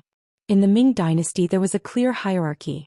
When the Ming Dynasty entered a period of decline, the merchants slowly developed to the same level as the commoners. Since ancient times, money made the world go round. However, the sixth sister Yang Qin married a merchant. Because of this, the eldest and second brothers of the Yang family were very unhappy. However, their father had already passed away and their mother was still alive, so it became a reality. Just now, Yang Qindong casually said that he could do business to earn money. It was no wonder that everyone looked at him like that. Even the sixth sister Yang Qin took the initiative to explain. It was reasonable for them to think that she was secretly hinting at him. Suddenly thinking of this, Yang Qindong immediately said to the sixth sister, "It's my fault. I really didn't think too much. Also, when I said business, I wasn't talking about other people. This is my true thoughts." "Your true thoughts? Sixth brother, are you really going to do business?" The straightforward fourth brother Yang Yang widened his eyes in disbelief. Yes. Yang Qindong knew that some things had to be explained clearly in advance. Otherwise, if he did something and his brothers and sisters came to persuade him, it would be bad for his face. Business can earn money and strengthen the country. Why not? Also, I'm not just doing business. I can do business as an official. That way, won't there be some benefits? Do business as an official? This time it was the fifth brother Yang Guifeng who shook his head. "Sixth brother, you should know that if an official wants to do business, the lowest rank one can do it. You're only a 9th rank official right now. It's easier said than done. Rising from the 9th grade to the 5th grade was more than just 3 grades in a row. One had to go from the 8th grade to the 7th grade to the 6th grade to the 5th grade. Even if one wanted to reach 5th rank, one had to go up 7 ranks. Even the eldest and second brother, who were doing the best in the Yang family, were only 6th rank. Even if they wanted to go up half a rank, it was extremely difficult. How old was Yang Chendong, and he didn't have any contributions. Wanting to do this was no different from a fantasy story. It's fine. I know what I'm doing. Yang Chendong just smiled calmly. Since he wanted to do business, he naturally knew the rules here. He had already thought of a way and believed that it wouldn't be difficult to get a 5th rank official. Since Yang Chendong said so, everyone just thought that he wanted to save face and didn't want to show weakness. Therefore, they didn't dwell on this matter and talked about other things. After this conversation, Yang Chendong's mood became very bad. He was even furious in his heart. According to what 5th sister Yang Chendong had said, after knowing that 6th brother had come to the capital, all the elder brothers and sisters should have come. However, eldest brother and second brother were proud of their status. They were elders and their official ranks were much higher than Yang Chendong's. 6th brother should have been the one to pay them a visit. As for 3rd brother, he was angry. He had worked hard for many years to get an official position, and he was still a 9th rank official. However, his 6th brother was so much younger than him and was already a 9th rank official. This made him lose face. Thus, like eldest brother and second brother, he sent his own son to come as a formality. The elder brothers were like this, but the elder sisters didn't have the intention to use their status. They all had their own reasons and difficulties. Eldest sister Yang Fei was indeed unwell. It had been a while and it was said that she was much better. However, she didn't want to bring her illness to her younger brother. But she didn't come. As for 3rd sister Yang Jing, 4th sister Yang Mei, and 7th sister Yang Duo, it was because they didn't have a choice. This choice referred to the fact that they didn't have any say in their husbands' families. Moreover, because of the decline of the Yang clan, their status in their husbands' families had plummeted. Now, even though they knew that 6th brother had come to the capital from Jianing, they still couldn't ask for leave and couldn't come to see him. Eldest brother, second brother, and 3rd brother, whether they wanted to save face or were embarrassed, they didn't come. In any case, Yang Chendong was the youngest. At worst, he could just go and see them. However, the matter of 3rd sister, 4th sister, and 7th sister really made Yang Chendong furious. As a woman, her own younger brother came from thousands of li away, but she didn't even have the freedom to see him.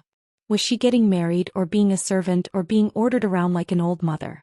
At this moment, Yang Chendong really wanted to take a gun and kill his way to their door.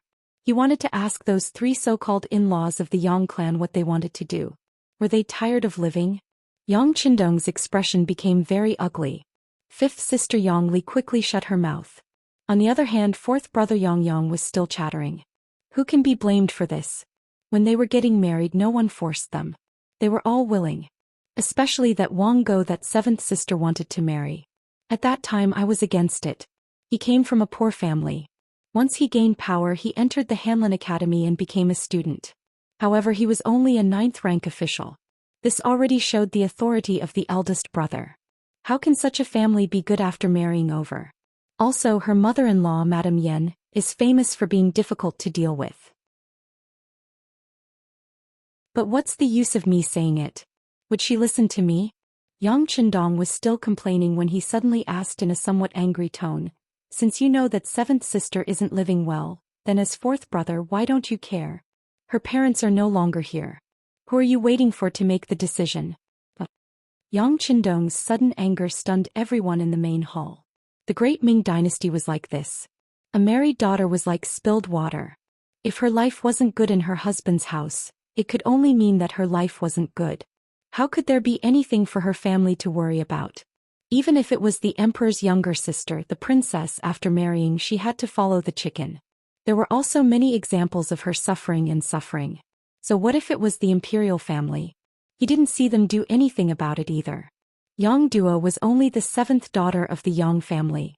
Now that she married into the Wang family, she was a member of the Wang family and didn't have much to do with the Yang family. How could Yang care about this? These principles were understood by all adults. Even those who were illiterate were clear on this. However, Yang Qindong's questioning tone caused fourth brother Yang Yang's expression to become somewhat displeased. So you're saying that it's my fault? Big brother and second brother also know about this matter. I don't see them caring about it.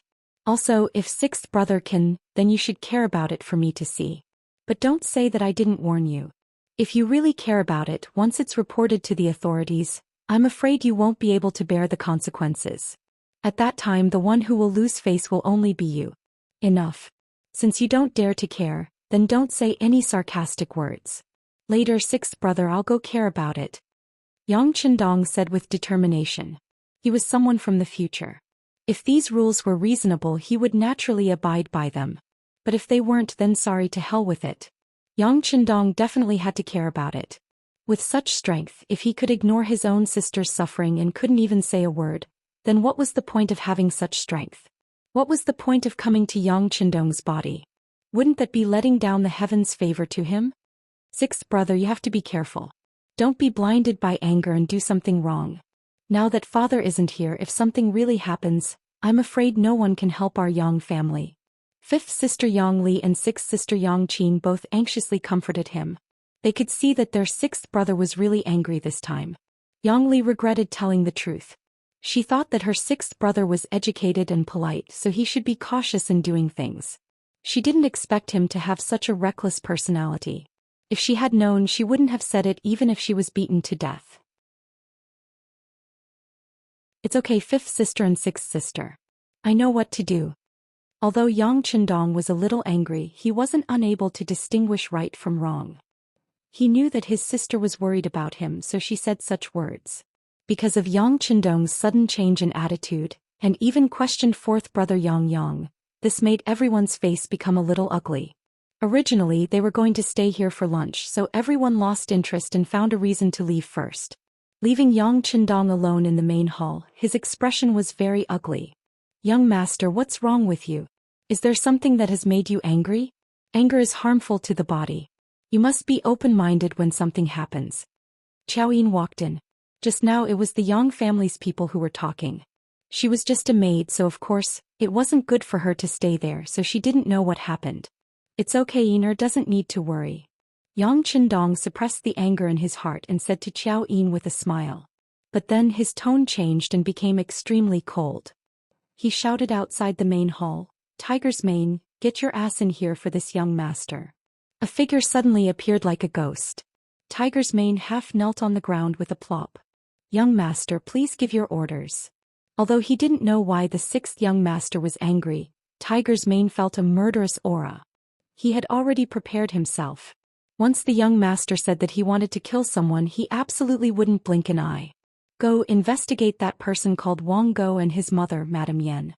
I want to know the current state of my seventh sister's life. Once you're done, report back immediately. If there's no news before nightfall, all members of the security bureau in the capital will be fined a year's salary and receive 10 strokes of the military rod. Yes. If there's no news before nightfall, Tiger's mane will come see me with his head." He stood up and turned around. At this moment, Tiger's mane hated that person called Wang Go to the core.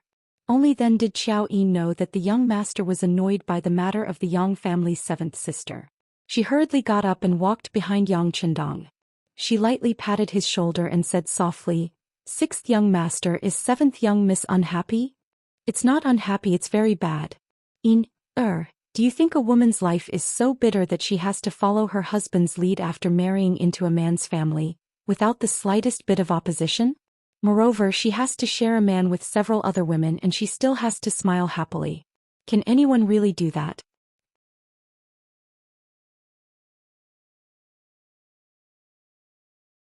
Chapter 48.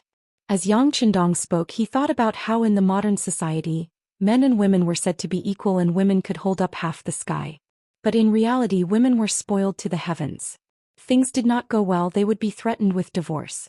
In some big cities, the divorce rate was higher than the marriage rate. Even so, women would still feel unbalanced and think that they were unlucky to not have met a good man. If they were allowed to come here, they would quickly reflect on themselves and realize how fortunate they were. Yang Qindong was still arguing for the women of the modern era. But Xiao Yin said matter-of-factly, "If you marry a chicken, follow the chicken. This is a natural thing. Women are born like this. They have to prioritize men. Men are their sky. Whatever they want us to do, we will do it. If we make a man angry, then it's our fault. The fault lies with us. Yang Qindong was speechless again. He realized that discussing women's rights with Xiao Yin was not going to work. Even if it was for their own good, after thousands of years of education, some things could not be changed so easily. Even if it was for their own good, it would take time for them to accept it. Forget it, forget it. Yang Qindong shook his head and gave up on the idea of reasoning with Xiao Yin. Perhaps no matter how things changed, there was one thing that would not change, and that was to not reason with women. Otherwise, the one who would be hurt would be the man. Tiger's mane moved quickly. In just 4 hours he arrived at Yang Qindong's study. Then some information about Wang Go was placed on the desk. Yang Qindong waved his hand and told Tiger's mane to rest. He believed that he must have not eaten. After there was no one else around, he picked up the information and started reading. Wang Go from Nanjing came from an ordinary background. His ancestors had been farmers for generations. When it came to him, he was diligent in his studies and became a scholar. In addition, he had a dignified appearance. When a man reached the Tao, even his chickens and dogs rose to the heavens. His dog life was not bad. He entered the Hanlin Academy and became a student, a 9th rank official. Then when he entered the capital, Wang Go left his daughter who had served him for many years in the Nanjing countryside and married the 7th daughter of the Yang family, Yang Duo. For someone like Wang Go to be able to marry the daughter of the late minister of the Ministry of Works was a very fortunate thing. For this reason he was proud of himself for a long time. However, after marrying her, he realized that although his wife looked decent, she was just a flower vase. He did not know how to do any housework. Because of this matter, the relationship between the mother-in-law and daughter-in-law was very tense. At first, Wang Go would say a few good words for Yang Duo, but after a long time he found that this woman had nothing good about her except for her good looks. In addition, the Yang family's influence was getting weaker and weaker. In the end, he began to dislike them. At first he only scolded them a few times. Later on there were punishments. Until now he even took back the right to leave the house. In the beginning, Wang Go was still a little afraid because he knew that Yang Duo had 5 brothers and 5 sisters in the capital. If these people came to find him, he was afraid that it would not look good for him. However, after a long time no one asked about it at all. He was completely relieved. He directly ordered Yang Duo around as if she was a maid. He found another average-looking concubine to accompany her. Normally, such a thing would not happen in the Great Ming Dynasty. But when they encountered such a thing, they could only endure it. If the family was strong enough, they might be able to influence it. If the family was weak, no one would care or ask about it. Even if the woman died one day, her family could only sigh and lament that her fate was not good. This was the state of the country. In the face of such a common phenomenon, it was impossible to change it with the strength of 1 or 2 people. Unfortunately, Yang Duo was Yang Qindong's sister. Although their relationship wasn't very good, Yang Duo was Yang Qindong's sister. In the past, Yang Qindong would not care about 7th sister's business. However, it was impossible for the current 6th young master to do so. Not to mention that he had already bragged in front of his brothers and sisters, he was the 6th young master of the Yang family. He would not allow others to bully the Yang family. He had been thinking about how to make a commotion in the capital. Now it seemed that the breakthrough was in front of him. Early the next morning, Yang Qindong did not do morning exercises. He hurriedly ate breakfast with Tiger's mane and rode the new steward Yang Ningbei's horse to the capital. Yang Qindong and Bai Yunfei only took less than an hour to cover the distance of 15 miles. Dismounting from his horse, the 6th young master looked at the Yongding gate above his head and said firmly, "Tiger's mane, lead the way." After entering the Yongding gate and passing through Lulakang, they arrived at a house facing the street. The 2 words Wang Residence on the gate were very obvious. Compared to the small houses next to it, it was like a crane in a flock of chickens. "Young master, this is the place. Should I go and knock on the door?" Tiger's mane dismounted and walked in front of Yang Qindong to ask for instructions. "What are you knocking for? Smash it open." Yang Qindong's eyes were burning with anger. This was the Wang residence where his 7th sister had married, and also Wang Go's residence. Yesterday, Tiger's mane found out that Wang Go was off work today and was at home. This was the best time to deal with him. Yes. After yesterday's investigation, Tiger's Mane found out what had happened to the seventh young mistress. As the saying goes, if the master is humiliated, the servant will die. Of course, he understood the sixth young master's anger. After agreeing, he turned around and arrived in front of the two wooden doors. With a light shout, he sent Qi into his dantian. Then he suddenly pushed his palms forward. The seemingly sturdy door fell to the ground with a loud bang, raising a cloud of dust. Early in the morning, the sudden loud bang attracted the attention of the people on the street. Many pairs of eyes involuntarily looked in this direction. They were confused and did not understand what was going on. Could it be that a thief had appeared? But this was broad daylight, no bad person would have the guts to do this. The door was pushed open and Yang Qindong walked in with a horsewhip in his hand. Behind him was Tiger's Mane, who also had an aggressive look on his face. In the courtyard of the Wang residence, a man who looked like a scholar was standing there washing his face. Beside him, a woman with an extraordinary temperament but an extremely gloomy expression was standing there with a handkerchief in her hand. She seemed to be waiting to wipe the man's face. After a loud bang, the two people's attention was completely drawn to it. When the dust settled, a man in a green robe appeared in their sight. His sixth brother. When she saw the person, the woman holding the towel was first stunned, then her face became filled with panic. She then lowered her head and turned to leave. Wait. The man beside her reached out and grabbed her arm. What did you just say? Do you know this person? Pointing at Yang Qindong, who was striding over, Wang Go's face showed a vicious expression. Smashing someone's door was no different from slapping someone's face. The Wang residence's door being smashed early in the morning was equivalent to the Wang family's face being slapped. As such, how could Wang Go let it go? Seeing Yang Duo's expression, how could he not understand that this person had something to do with her? He's mine. Yang Duo wanted to deny it, but when she thought about how Wang Go and his mother would bully her if she lied, she became nervous. She stuttered for a long time and couldn't make herself clear. Using this time, Yang Qindong had already walked in front of Wang Go. When he saw that this person was grabbing Sixth Sister's arm, his expression became even colder. You're Wang Go? Even though he had guessed something and was about to make a move, he still had to make sure of the person's identity. This official is Wang Go. May I ask who you are? Wang Go was not afraid of Yang Qindong because he was in his own courtyard. Seeing that the other party was not very old, he felt even more confident. He should be a wastrel or a helper that the Yang family had found. Regardless, he had the protection of an official. Unless the other party's background was very big, who would dare to make a move on his own? Raising his head, Wang Go wanted to use his power to intimidate. However, before he could finish speaking, a large palm was already in front of his face. In his eyes, it was infinitely enlarged. Then there was a crisp paw sound and the clean sound of a slap rang out. Yang Qindong used a lot of strength in this slap. It was guaranteed that the redness and swelling would not subside within half a month. This was also because he was really angry and was really angry. After taking the slap, Wang Go only felt stars before his eyes. There was a golden light in front of him and then there was an intense pain on his face.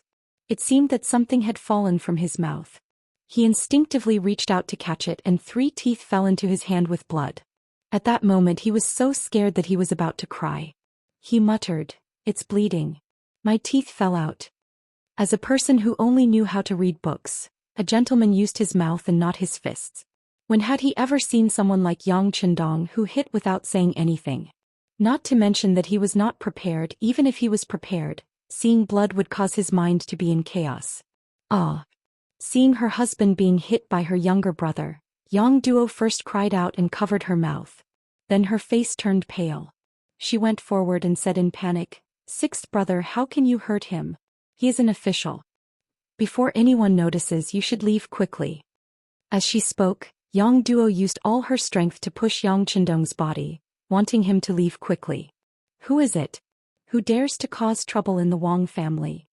A lion's roar suddenly resounded in the courtyard. Then a fat woman ran out from the backyard. She looked like she could cause the earth to shake just by walking on the ground.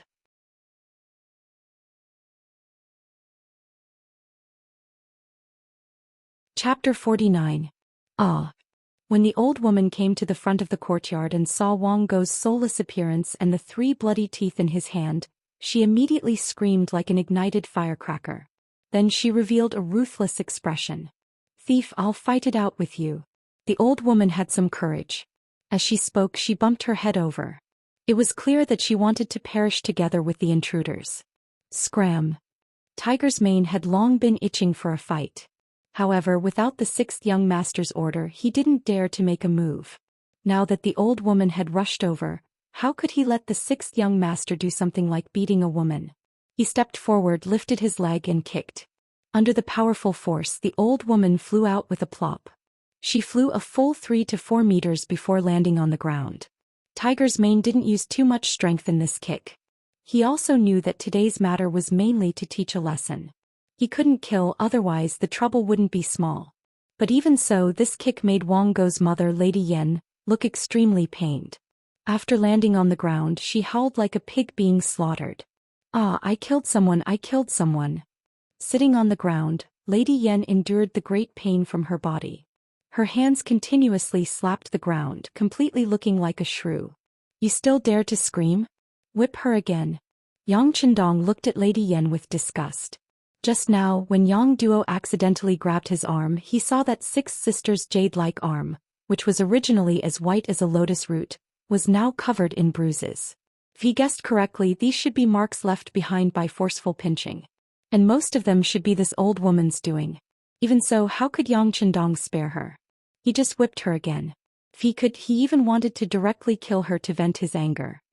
"Don't." Seeing that 6th brother wanted to hit her mother-in-law, Yang Duo's originally pale face became even more bloodless. He was really frightened. Tiger's mane only listened to the 6th young master and had to carry out his orders. Without saying another word, he took 2 steps forward and lashed out with his horsewhip, striking Lady Yan's face. A bloody gash ran from her forehead to her chin. It was very obvious. Then blood flowed out from the wound. The pain of this whip far exceeded the strength of the previous kick. Xianxia, who was in so much pain that her mouth twitched, didn't dare to cry out. However, when her hand touched the wound and touched the dark red blood, her expression changed greatly. She was about to faint in a flash. "You're not allowed to faint. Otherwise I'll beat you awake."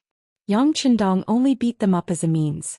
His real purpose was to teach them to treat his own sister better.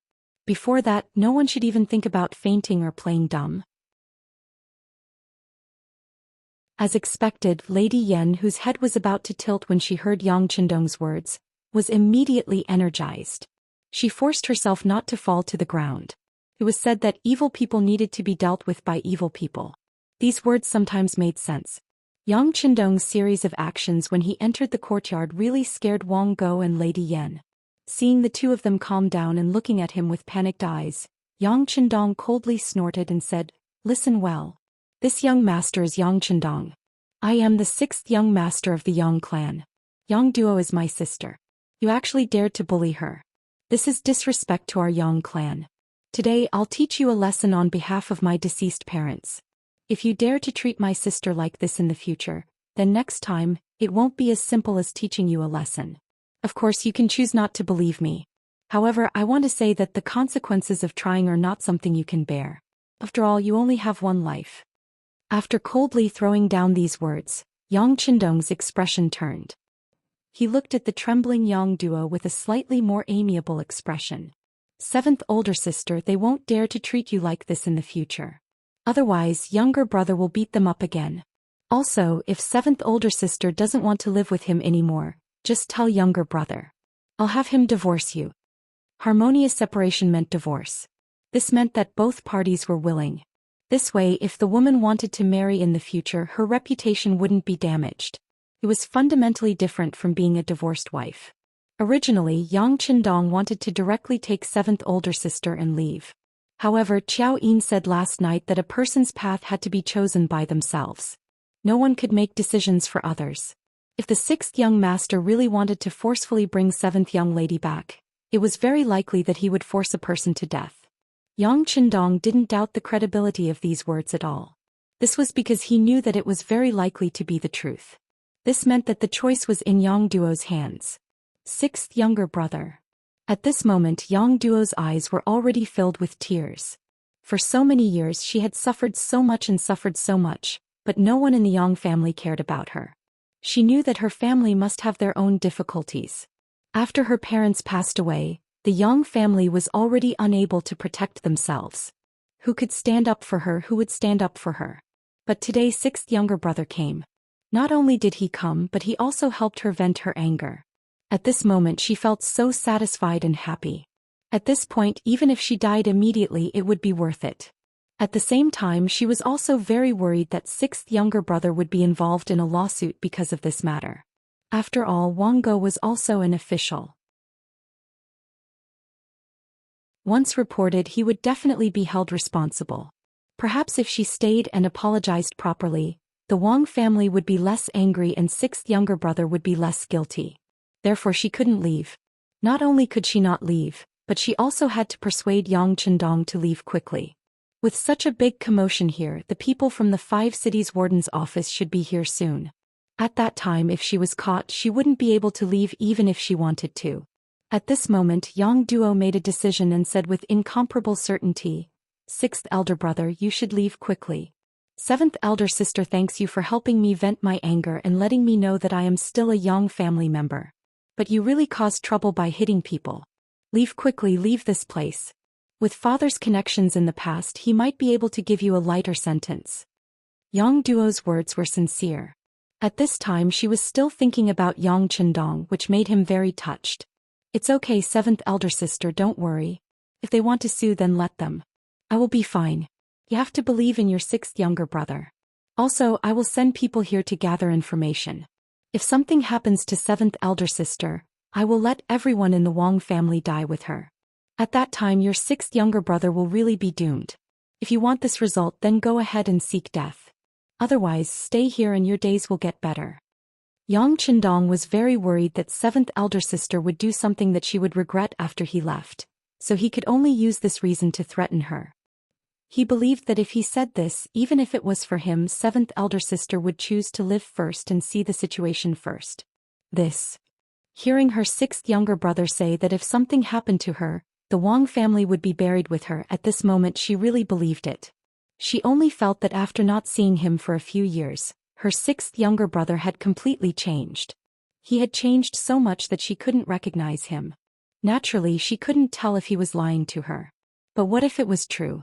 She didn't dare to try. The consequences would be that after she died, she wouldn't be able to live peacefully and wouldn't be able to see her parents in the underworld. Yang Duo hesitated. Yang Chendong saw this and felt confident. He knew that his seventh elder sister wouldn't do anything stupid.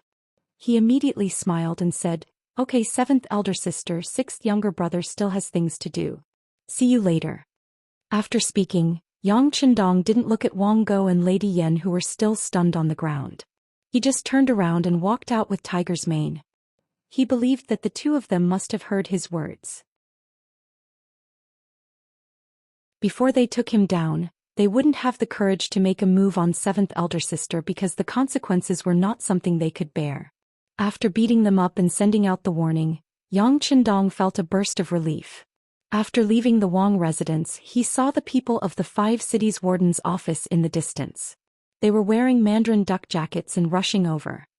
He first snorted and then said to Tiger's mane, "Immediately return to the Yang family village and do as the young master instructed." "Young master, rest assured.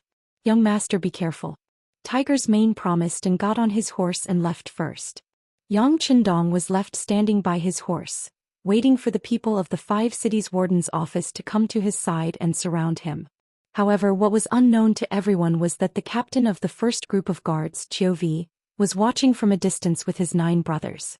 It was guaranteed that if anyone tried to harm the 6th young master, they would quickly take action and stabilize the situation. "The people in the courtyard were injured by you. What is your identity? What do you do? What is your name?" The leader of the group, Shao Qi, glanced at the situation in the courtyard and asked Yang Chendong with a serious expression, "Stop talking nonsense. Tell this young master where the drum of hearing is." Yang Chendong ignored Shao Qi's question and said in a rhetorical tone, "Drum of hearing? What do you want to do?" Shao Qi was puzzled. The drum of hearing was a drum that was hung outside the imperial court during the feudal era in China. It was used for people who had grievances or urgent cases to beat the drum and report to the court. Zhu Yuanzhang, the founder of the Ming dynasty, also set up the drum of hearing and assigned people to manage it. Once there was a grievance, the emperor would personally handle it. If any officials tried to stop the grievances, they would be severely punished. Yang Qindong asking where the drum of hearing was clearly an important matter. How could a mere Xiaoqi dare to stop him? What do I want to do? Do you think you have the right to ask? Let me tell you, hurry up and lead the way. Otherwise the consequences are not something you can bear. Yang Qindong's calm and confident expression frightened Xiaoqi. Okay, I'll bring you there. Although Xiaoqi didn't understand the situation, he knew that if the person in front of him really wanted to beat the drum of hearing, he really couldn't stop him. Otherwise, not only him but his entire family would be in trouble. After weighing the pros and cons, Xiaoqi thought that Yang Qindong was already in his grasp and couldn't escape. Since that was the case, there was no harm in following him to take a look. As he led the way, the soldiers of the 5 cities warden's office stood on both sides of Yang Qindong, as if they were protecting him and preventing him from escaping.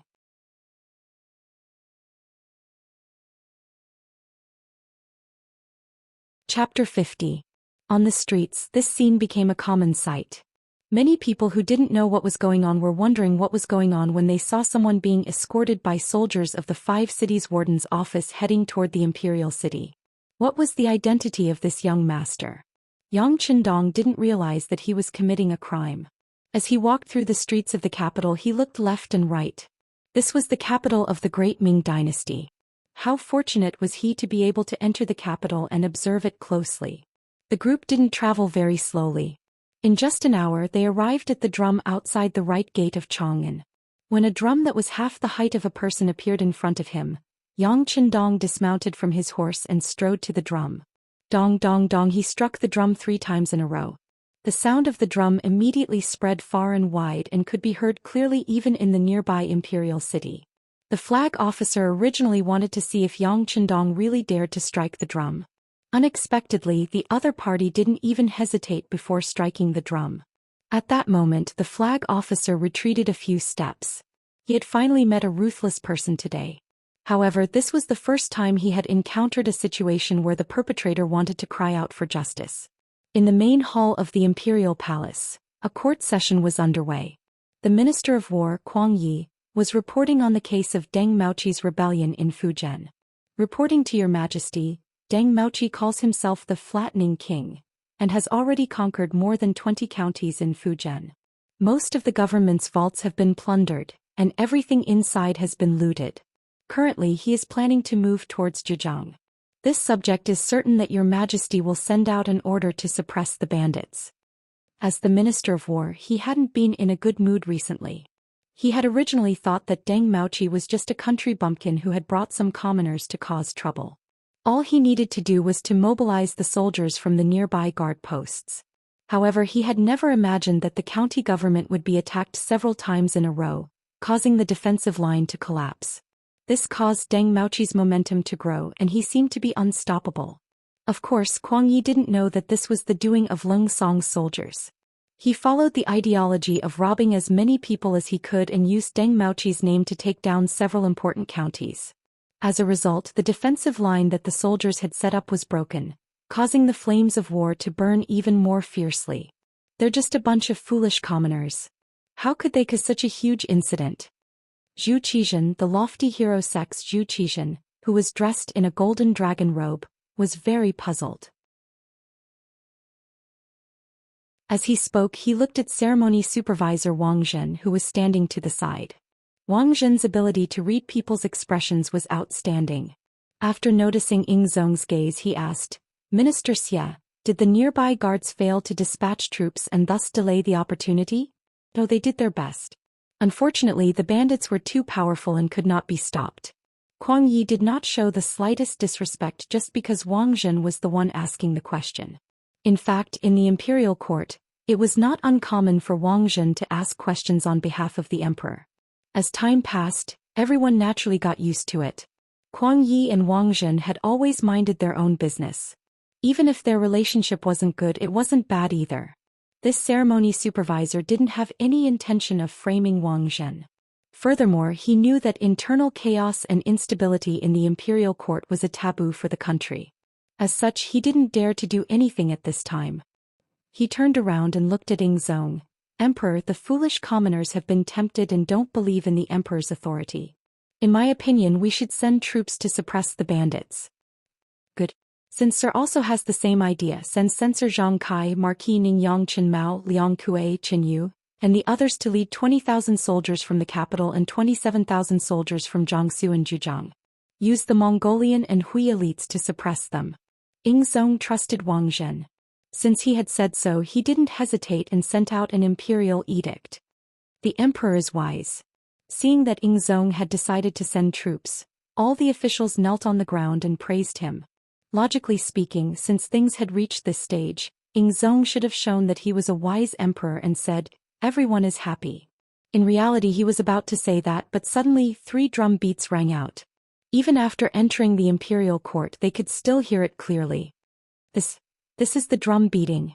Some of the more knowledgeable officials immediately recognized the origin of the sound. Everyone knew that there had to be something important to beat the drum to hear the drum.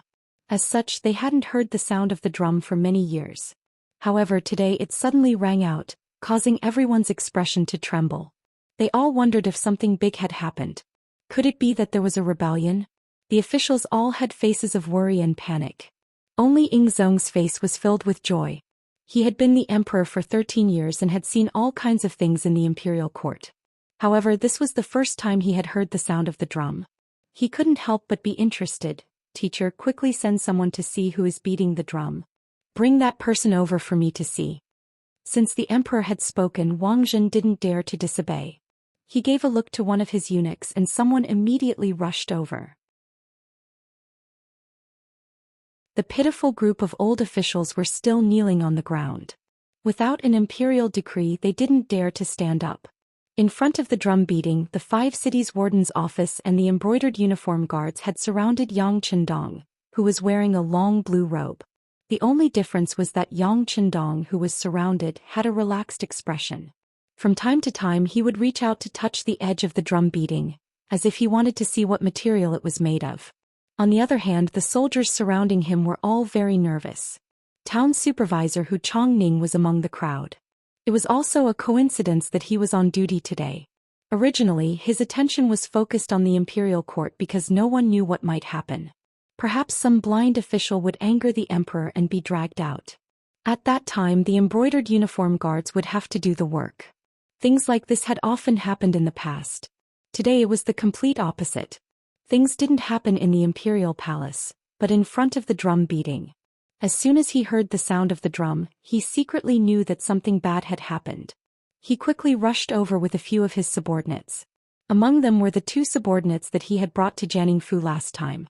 At this time, the 2 of them had already recognized Yang Chendong. Their faces were full of admiration. Although they didn't say anything, it was clear from their eyes that they admired the 6th young master's courage. Yang Chendong naturally recognized Hu Chongning and the others. He immediately thought of a plan. Today's matter was destined to be of great merit.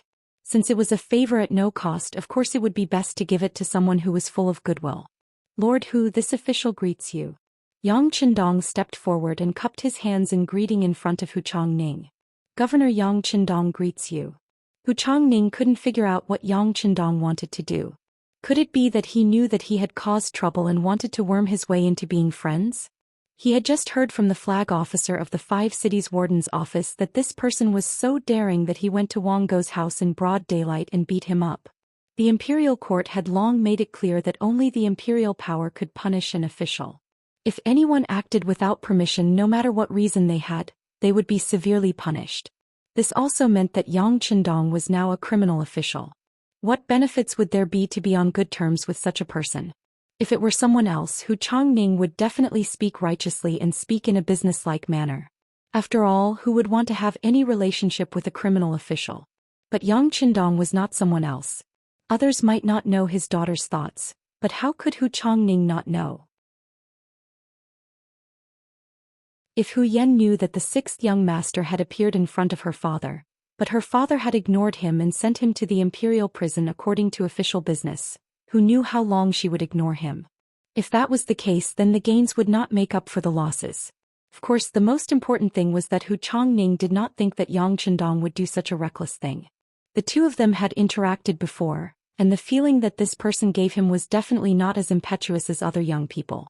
Now that Yang Chendong had taken the initiative to greet him, he also wanted to know what had happened. At the very least, if he could help, he would reach out to help. Even if it was out of respect for the old Yang Rong, this was something that should be done.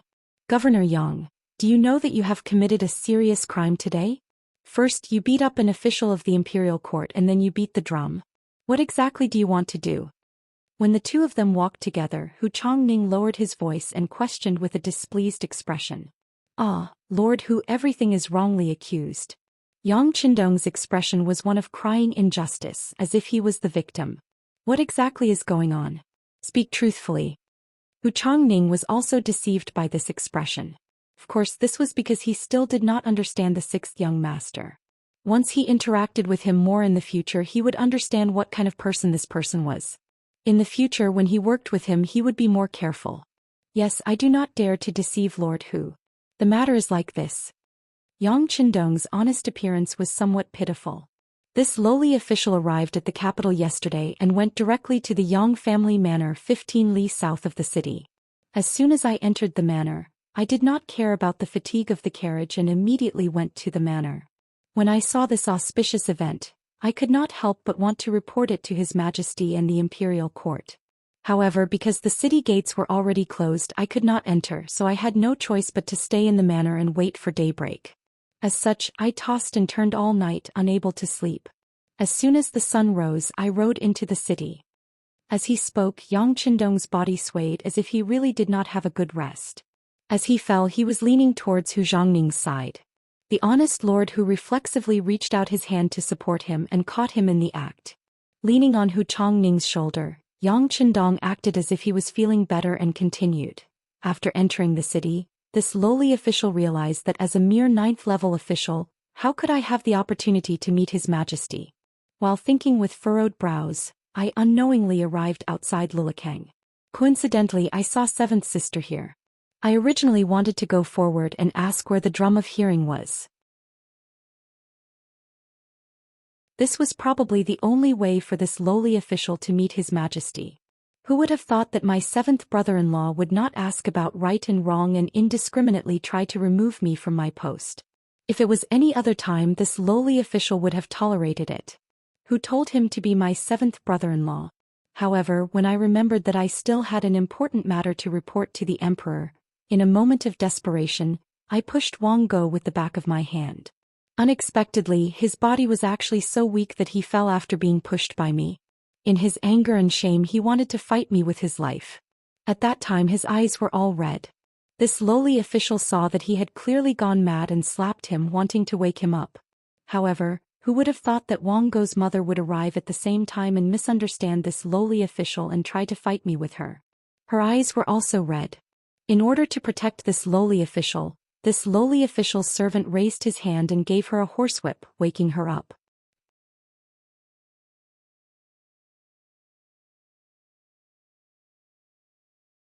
Chapter 51. The story continued. According to Yang Chendong, his actions were completely passive, forced and helpless. He was the biggest victim. Yang Chendong paid attention to Hu Zhongning's expression and found that he was listening seriously.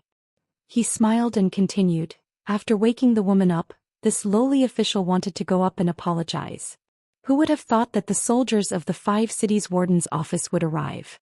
Only then did this lowly official remember that there was something important to do. I immediately asked the soldiers where the drum was. Lord Hu can go and ask. That is what happened. Yang Chendong's confidence in the last sentence was also because he had said so much. Only this sentence was true, and it could stand up to anyone's investigation. Hu Zhongning allowed Yang Chendong to lean on him and listen carefully.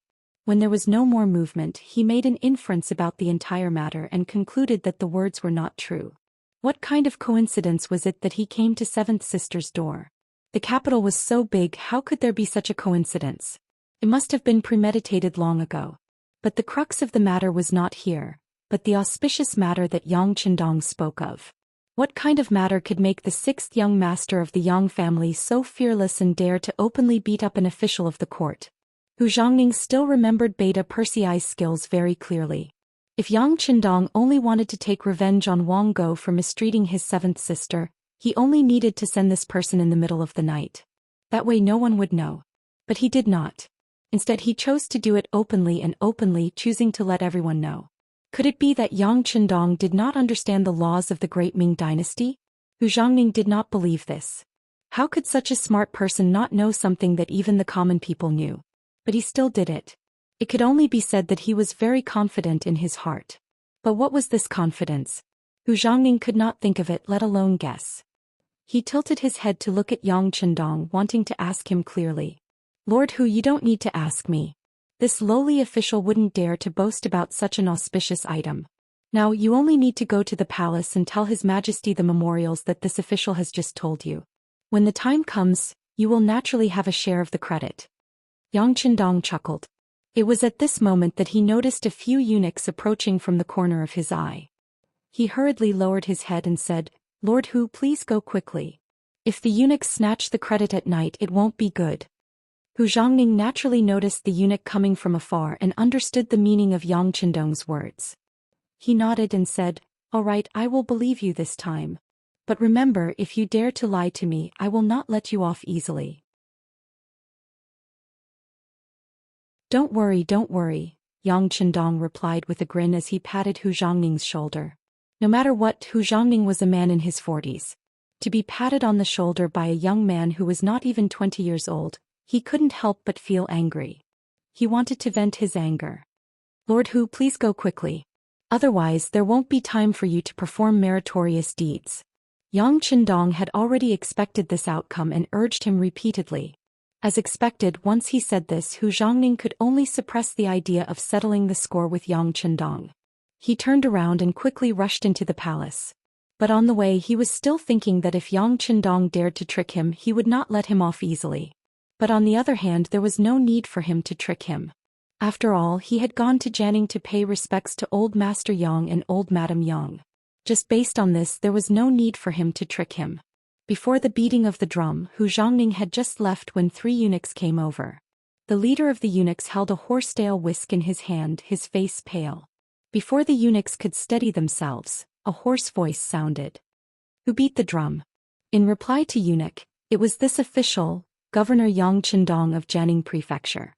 Although he was unwilling, the 6th young master still bowed slightly, cupped his hands and bowed.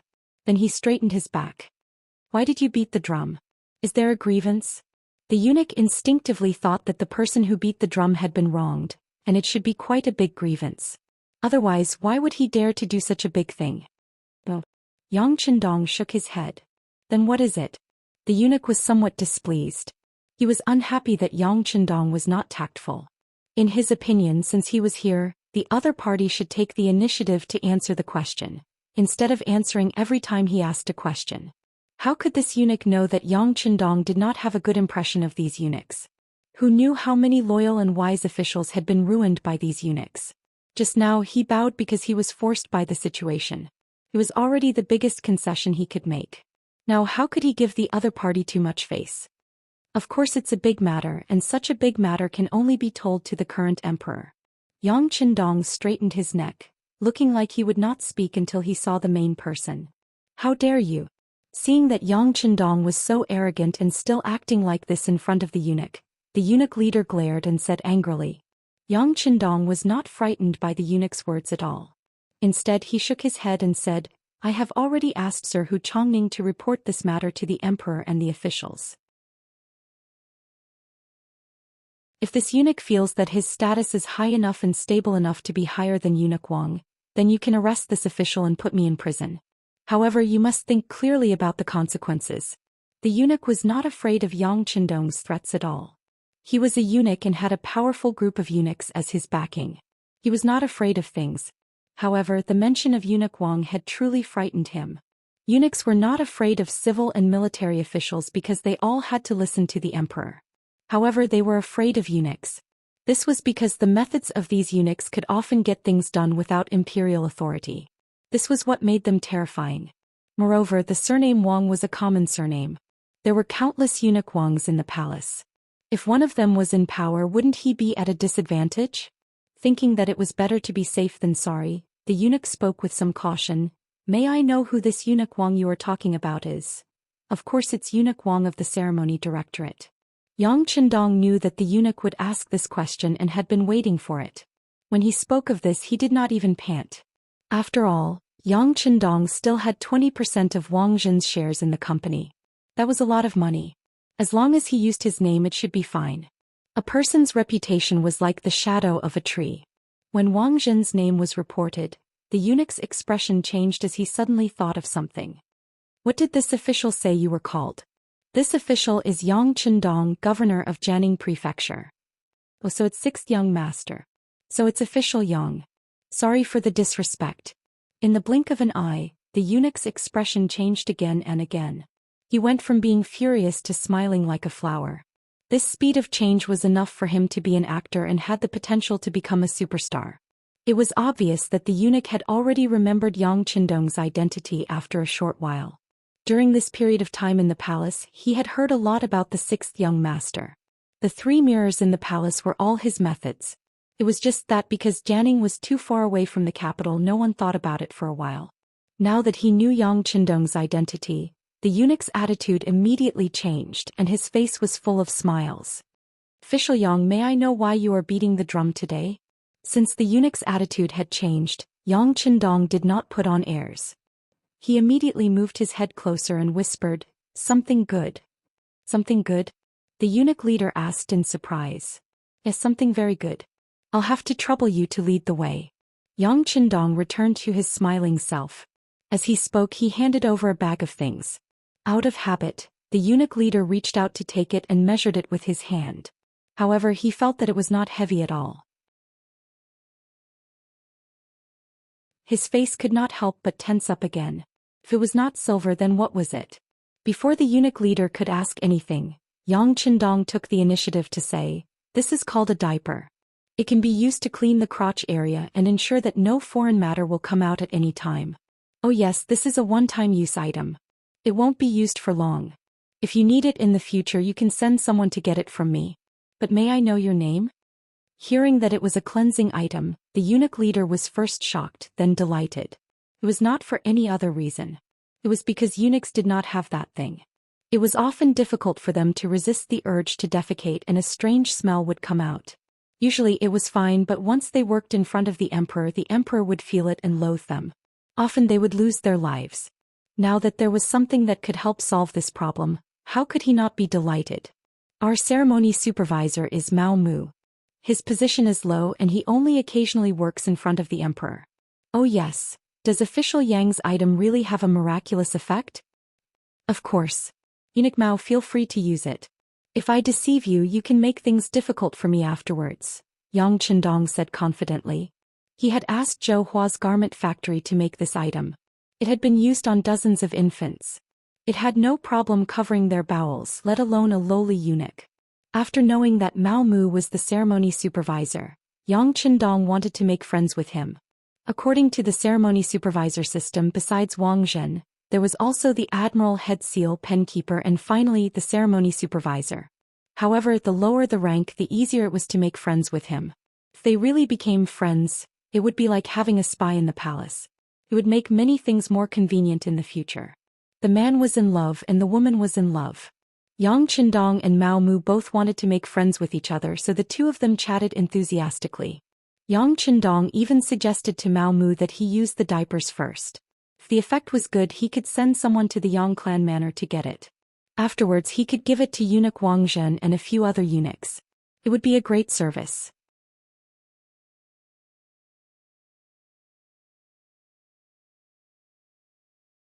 Chapter 52. Mao Mu was delighted to hear this.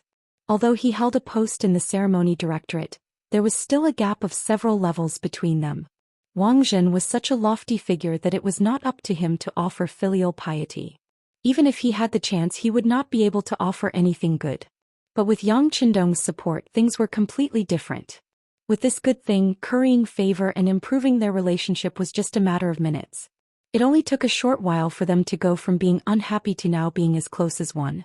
At this moment, Mao Mu was pulling Yang Qindong toward the imperial palace. In the imperial court, Hu Zhongning was kneeling on the ground repeating Yang Qindong's words. Governor Yang said that he accidentally came to Lulikang and coincidentally saw seventh sister of his family here. He wanted to ask where the drum of hearing was and use this method to meet his majesty. But who would have thought that his seventh brother-in-law would not ask about right and wrong and indiscriminately beat him up? Governor Yang had no choice but to retaliate. Hu Zhongning was still speaking, but the faces of all the officials in the imperial court were filled with discomfort. What coincidence! What coincidence! That was only enough to fool a 3-year-old child. Which of the people standing here was not a shrewd person? Who did not know the secret behind this? Thinking about how Yang Qindong had only been in the capital for 2 days, on his first day in the capital he had actually beaten up an official. Speaking of which, he was truly a strange person. It would not be an exaggeration to say that he was young and frivolous. At this time the officials had already stood up. They stood there holding back their laughter as they listened to Hu Zhongning's absurd story. Almost everyone knew that all of this was done intentionally by Yang Qindong. But there was only one person who listened with great interest. Zhou Xian of the Ying sect. He was only a young man who had just turned 20 years old. He was able to become the current emperor not because of his great ability, but because of his good fortune. He had a good father and a good family background. That was why he was able to inherit all of this, including the emperor's throne. How much experience did he have? Zhou Xian, who rarely left the palace, was not much different from a child. What he knew was only what the officials said. In the past it was all about the world being peaceful, the people being in good health and cheering loudly. Or there were foolish people who rebelled under the influence of bad people, but as long as the imperial army arrived, it would be instantly quelled, and the people could once again live a happy life. Occasionally, some officials would be sentenced to prison for their crimes, but it was only written in writing. It didn't matter whether it was read or heard, it didn't arouse any interest. How could it be as interesting as Hu Zhongning said? Yang Qindong was a master storyteller. The story of him beating up seventh brother-in-law seemed to have become a wonderful story after being told by him. It was just that he was the good guy and Wang Go was the bad guy. Ingzong, who was sitting on the dragon throne, couldn't help but nod his head. Even after Hu Zhongning closed his mouth he still asked, "Beloved Minister Hu, what's next?" Hu Zhongning's mouth was dry and his tongue was dry. He had just stopped talking when the emperor suddenly asked this question. "I asked you what's next? What happened to that Wang Go and his mother? Did they fight with Magistrate Yang again? Hurry up and tell me." Ingzong asked with great interest. When these words were said, the officials were silent. They only remembered now that their emperor was not very old and was at the age where he liked to play. Hu Zhongning, who was kneeling on the ground, was first confused by this question. Then he heard a light cough. He couldn't be more familiar with it and knew that it was his father, Hu Kuang, reminding him.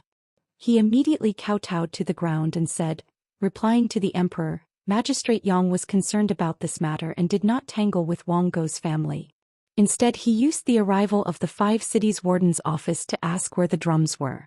Then the sound of the drums was heard. That's it. Ingzong clearly didn't like this kind of ending.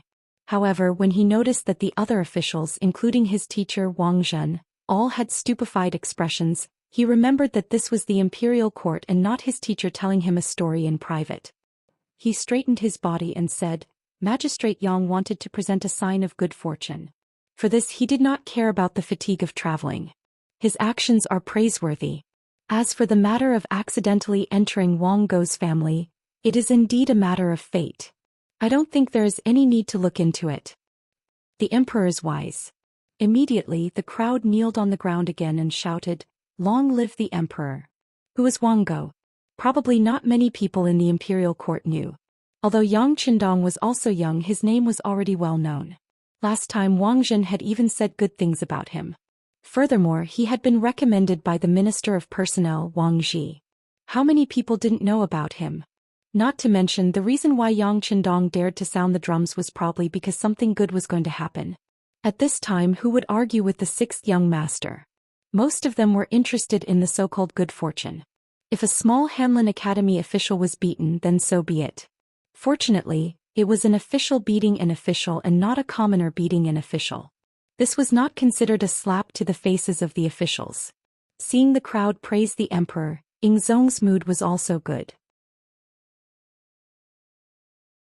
He continued, "Beloved official who has done a meritorious service by investigating the situation and should be rewarded. When Magistrate Yang enters the main hall and speaks of the good fortune, he will be rewarded. Come, summon Yang Qindong into the main hall." The emperor is wise. "Thank you, your majesty." Hu Changning kowtowed again. He was very happy. This Yang Qindong did not trick him. When he said that he had done a meritorious service, he had done a meritorious service. The emperor gave a decree that he wanted to see Yang Qindong in person and see what the so-called good fortune was. The officials were all waiting with their eyes down and nose down, waiting for the appearance of the sixth young master of the Yang clan. They wanted to see what the good fortune was and what the person who wrote those wonderful stories looked like. A eunuch went out to spread the news that Mao Mu was accompanying Yang Qindong outside the main hall. When he heard that the emperor wanted to see him, he immediately cupped his fist and said with a smile, "Congratulations, official Yang." "Ah, eunuch Mao is too polite. Congratulations, congratulations. After this matter, I also welcome eunuch Mao to visit the Yang clan manor." Yang Qindong also cupped his fist and returned the greeting. Of course, of course. In the future there will be many places to disturb official Yang. There was silence in the imperial court. Several ministers and important officials were standing there with their eyes closed. Only a few young officials who could not remain calm would look out of the main hall from time to time. Just from this point it could be seen that compared to calming one's qi, ginger was spicier. He's coming, he's coming. About half a cup of tea's time later, a young man wearing a long robe was led into the main hall by a young eunuch. He was tall and slender and his face was as bright as the moon. His every movement was filled with confidence, and he did not seem to be nervous because he was entering the main hall of the imperial palace. Of course, it would be a lie to say that he was not nervous.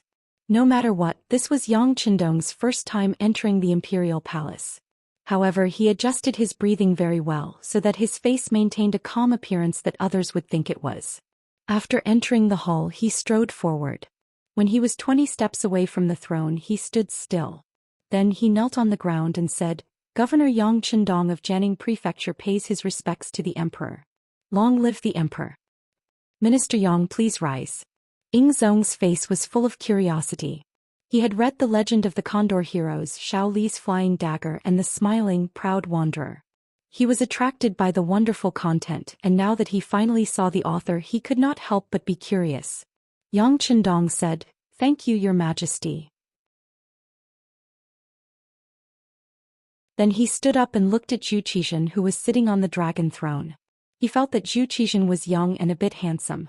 Of course, compared to being handsome, Yang Qindong felt that Zhou Xian's appearance was better. "You are Yang Qindong? Are you the one who struck the drum?" Ingzong asked with interest. All the ministers present, including Wang Zhen, were looking at Yang Qindong. In fact, among these people except for Hu Zhangning, who was standing to the side, it was the first time they saw this young man, the founder of Yang Bao. Replying to your majesty, it was me who struck the drum. There was really a great omen in the world and I was impatient, so I struck the drum. I ask for your majesty's forgiveness. No matter, I can understand your intentions. If there is really a great omen, I will acquit you. However, if you dare to deceive me, you will be punished for several crimes. Do you understand? As Ingzong spoke, his face suddenly became serious and his expression became serious. It was said that accompanying the emperor was like accompanying a tiger. Although Zhou Xian was not old, he had been the emperor for 13 years. Once he became dignified, there was still a trace of power. He would be punished for several crimes, not just 2.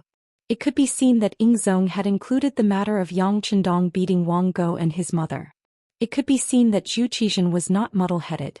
It was just that he did not want to think about some things. I understand. Please allow me to report.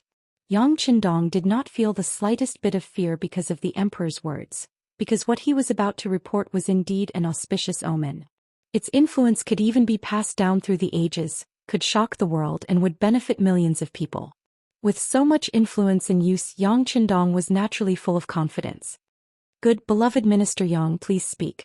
This emperor and the other ministers are all listening. Ingzong nodded, looking like he was all ears. At this time not only Zhou Xian but all of the civil and military officials in the court pricked up their ears. They all wanted to hear if this matter that was caused by striking the drum was really a great omen or if it was just an excuse to tease the officials. Feeling the atmosphere in the court was too tense, Yang Qindong's lips curled up. He did not go straight to the main topic but cupped his hands and said, "Your Majesty, before I report this matter, I wonder if I can ask the officials a few questions?" "Is this related?" Ing Zong was still waiting to hear about the auspicious omen. He was originally in high spirits, but when he heard Yang Qindong's request, his face became constipated. "It is related, it is greatly related," Yang Qindong replied. "You're tuning in to the Zhou Xian's Legacy YouTube channel. Don't forget to subscribe and join us on this journey to catch the most captivating stories.